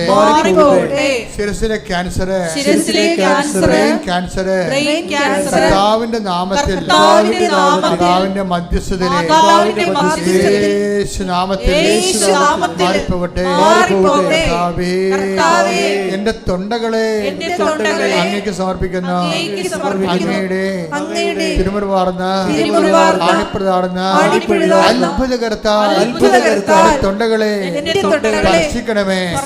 സ്പോണ്ടിലോസിസ് രോഗങ്ങള്, തൈറോയ്ഡ് രോഗങ്ങള്, ടോൺസിൽ രോഗങ്ങള്, തൊണ്ടവീക്കങ്ങള് യേശുനാമത്തിൽ മാറിപ്പോകട്ടെ. എന്റെ കർത്താവേ, നിന്റെ തിരുമുറിവാർന്ന ആണിപ്രതാർന്ന അത്ഭുതകരം ശ്വാസകോശങ്ങളിലെ വെക്കണമേ. അടിപ്പിണർ പോലെ, ദൈവികമായ ശക്തി ശ്വാസകോശങ്ങളിലെ പ്രസരിക്കട്ടെ.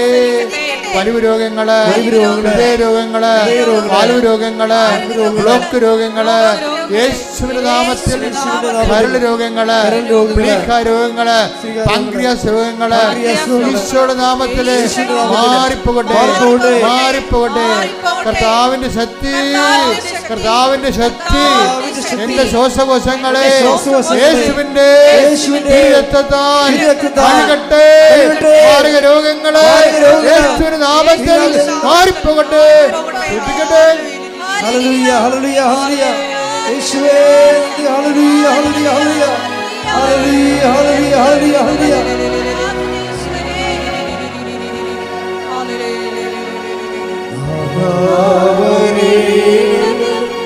എന്നിൽ നിറയണമേ,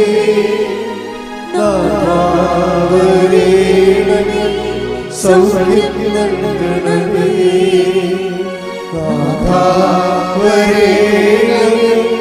എന്നിൽ നിറയണമേ,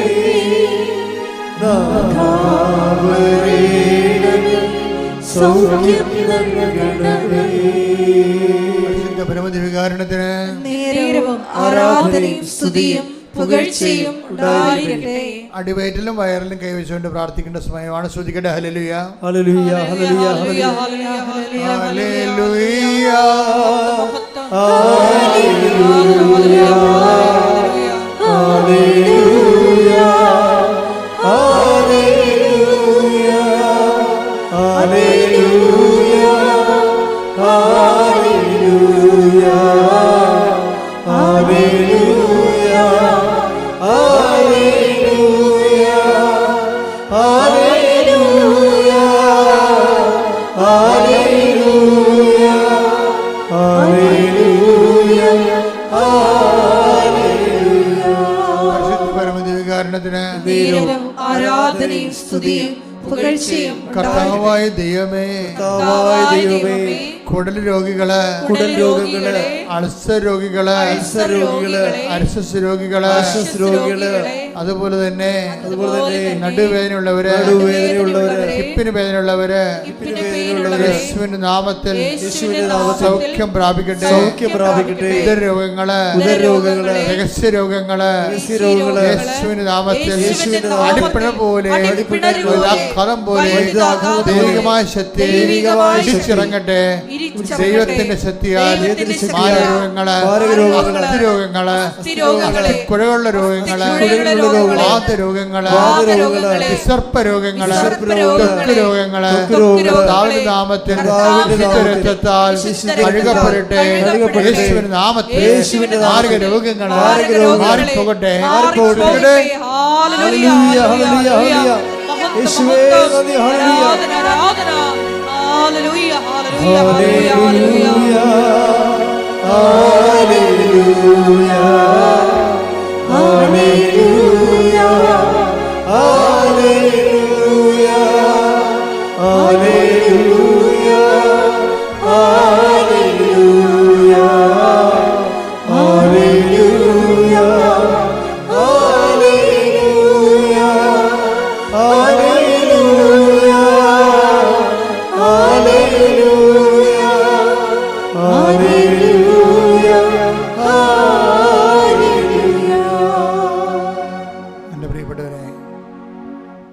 വളരെ ശ്രദ്ധയോടെ നിൽക്കേണ്ട സമയമാണ്.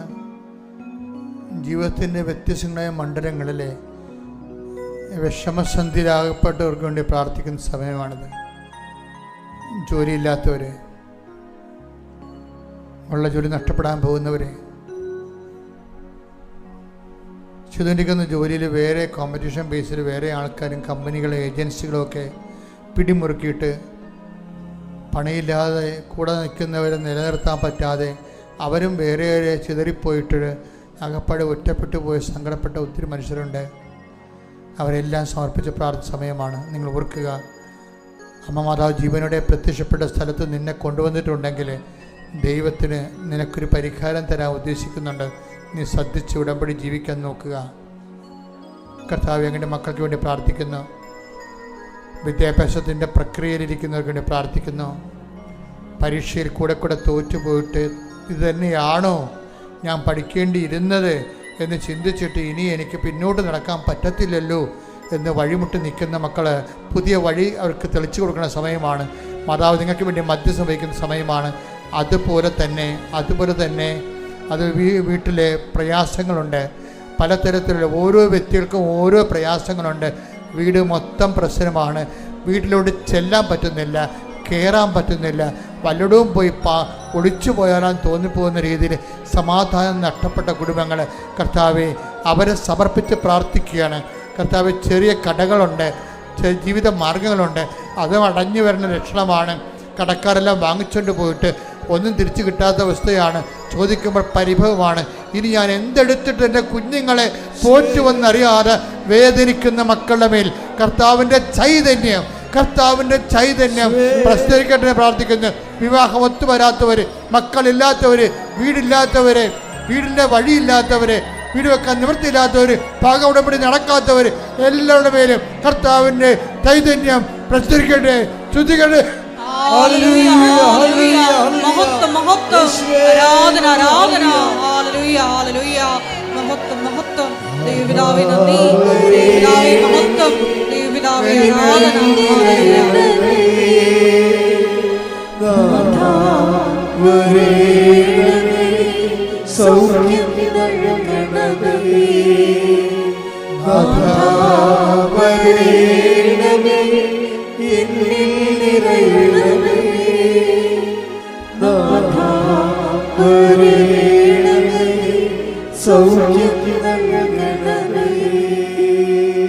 എൻ്റെ മക്കളെ, വളരെ ശ്രദ്ധയോടെ നിൽക്കേണ്ട സമയമാണ്.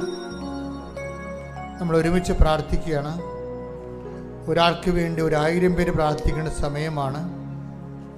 കർത്താവ് നിങ്ങളുടെ കണ്ണുനീർ തുടച്ചു നീക്കുന്ന സ്വർഗീയമായ നിമിഷമാണ്. ഒരൊത്തിയും പിടിയും കിട്ടാത്ത എന്ത് ചെയ്യണമെന്ന് അറിയാൻ പാടില്ല.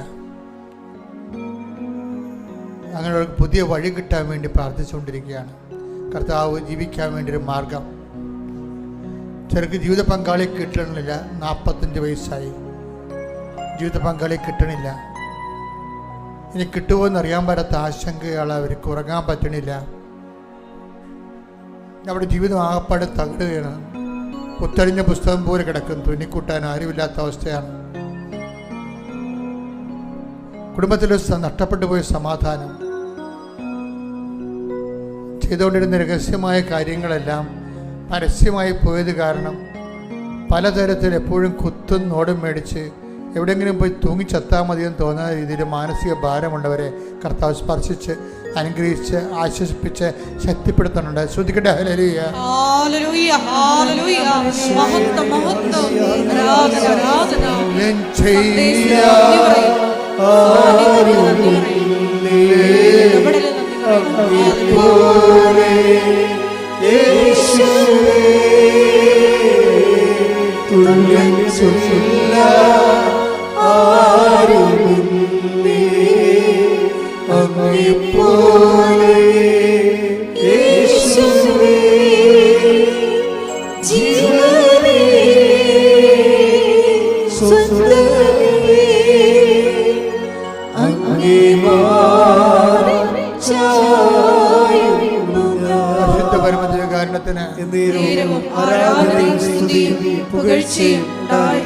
സാമ്പത്തിക മാർഗങ്ങൾ തെളിഞ്ഞു വരാത്തവരെ, പല ബാങ്കുകളും മുട്ടിട്ട് ലോൺ കിട്ടാതിരിക്കുന്നവരെ,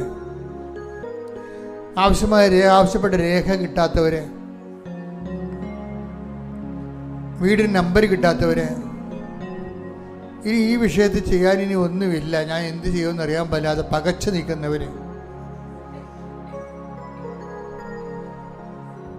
2-3 ഏജൻസിക്ക് പൈസ കൊടുത്ത് എല്ലാ പൈസയും പോയി, ഇനി എന്ത് ചെയ്യുമെന്ന് അറിയാൻ പറ്റാതെ വിഷമിച്ച് നിൽക്കുന്നവർ, ശരിക്കും പറഞ്ഞാൽ ആശ്വസിപ്പിക്കാൻ ആരുമില്ലാതെ എന്തെങ്കിലും സങ്കടം പറയുമ്പോൾ ആ കേൾക്കുന്നവർ പറയും, ഞാൻ അന്നേ പറഞ്ഞതല്ലേ, ഇപ്പം എങ്ങനെ ഇരിക്കണം, താനേ കയറിയാൽ കൊയ്യാലില്ല, അനുഭവിച്ചു എന്നൊക്കെ പറഞ്ഞുകൊണ്ട് സ്വന്തം വീട്ടിൽ തന്നെ ആശ്വാസമില്ലാതെ ചവിട്ടി പുറത്താക്കപ്പെടുന്നവർ. കർത്താവേ, അവർക്ക് അങ്ങ് മാത്രമേ, ആരെല്ലാം ഉപേക്ഷിച്ചാലും ഞാൻ നിന്നെ ഉപേക്ഷിക്കുന്ന ഒരു ഒറ്റ വാക്കിലാണ് ഈശോയെ അങ്ങനെ മക്കൾ ഇവിടെ നിൽക്കുന്നെന്ന് ഓർക്കണമേ എന്ന് പ്രാർത്ഥിക്കുന്നു. ശ്രുതിക്കട്ടെ. ഹല്ലേലൂയ, ഹല്ലേലൂയ, ഹല്ലേലൂയ, ഹല്ലേലൂയ, ഹല്ലേലൂയ. ഒരു കാരണവശാലും ഞങ്ങളെ അവഗണിക്കില്ലെന്ന് തിരുവചനത്തിലൂടെ നൽകിയ ഉറപ്പിന് നന്ദി പറയുന്നു.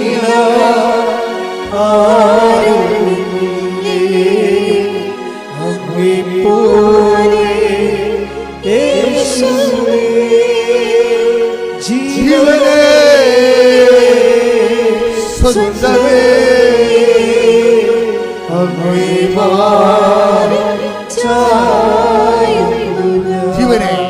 ജീവനേ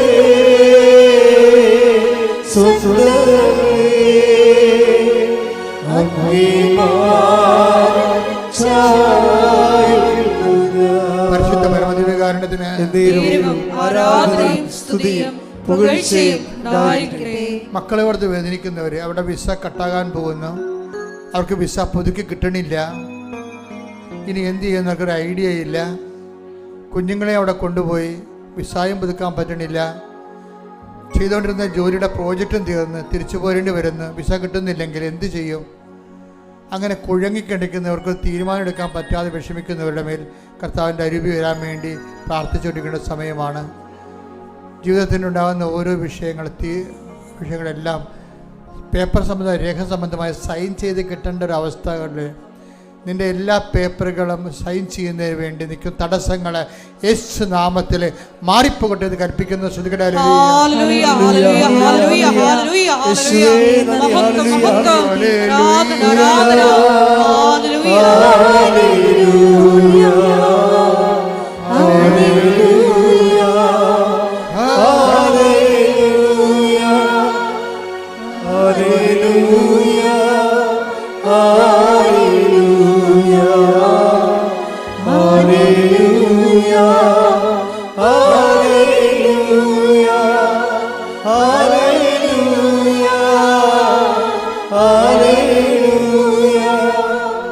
Hallelujah.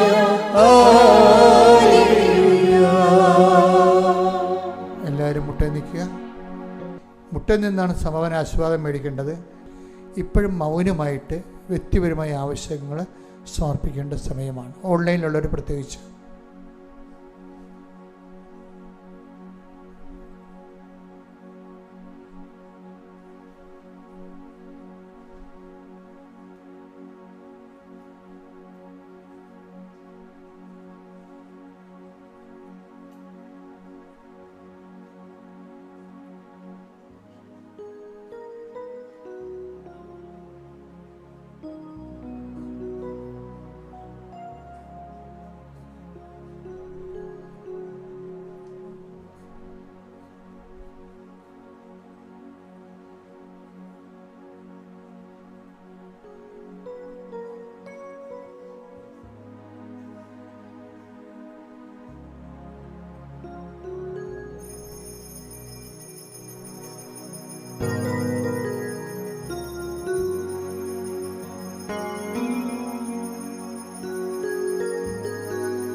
പരിശുദ്ധ പരമമാ ദിവ്യകാരുണ്യമേ, എന്നുമെന്നും അങ്ങേക്ക് ആരാധന. പരിശുദ്ധ പരമമാ ദിവ്യകാരുണ്യമേ, എന്നുമെന്നും അങ്ങേക്ക് ആരാധന. പരിശുദ്ധ പരമമാ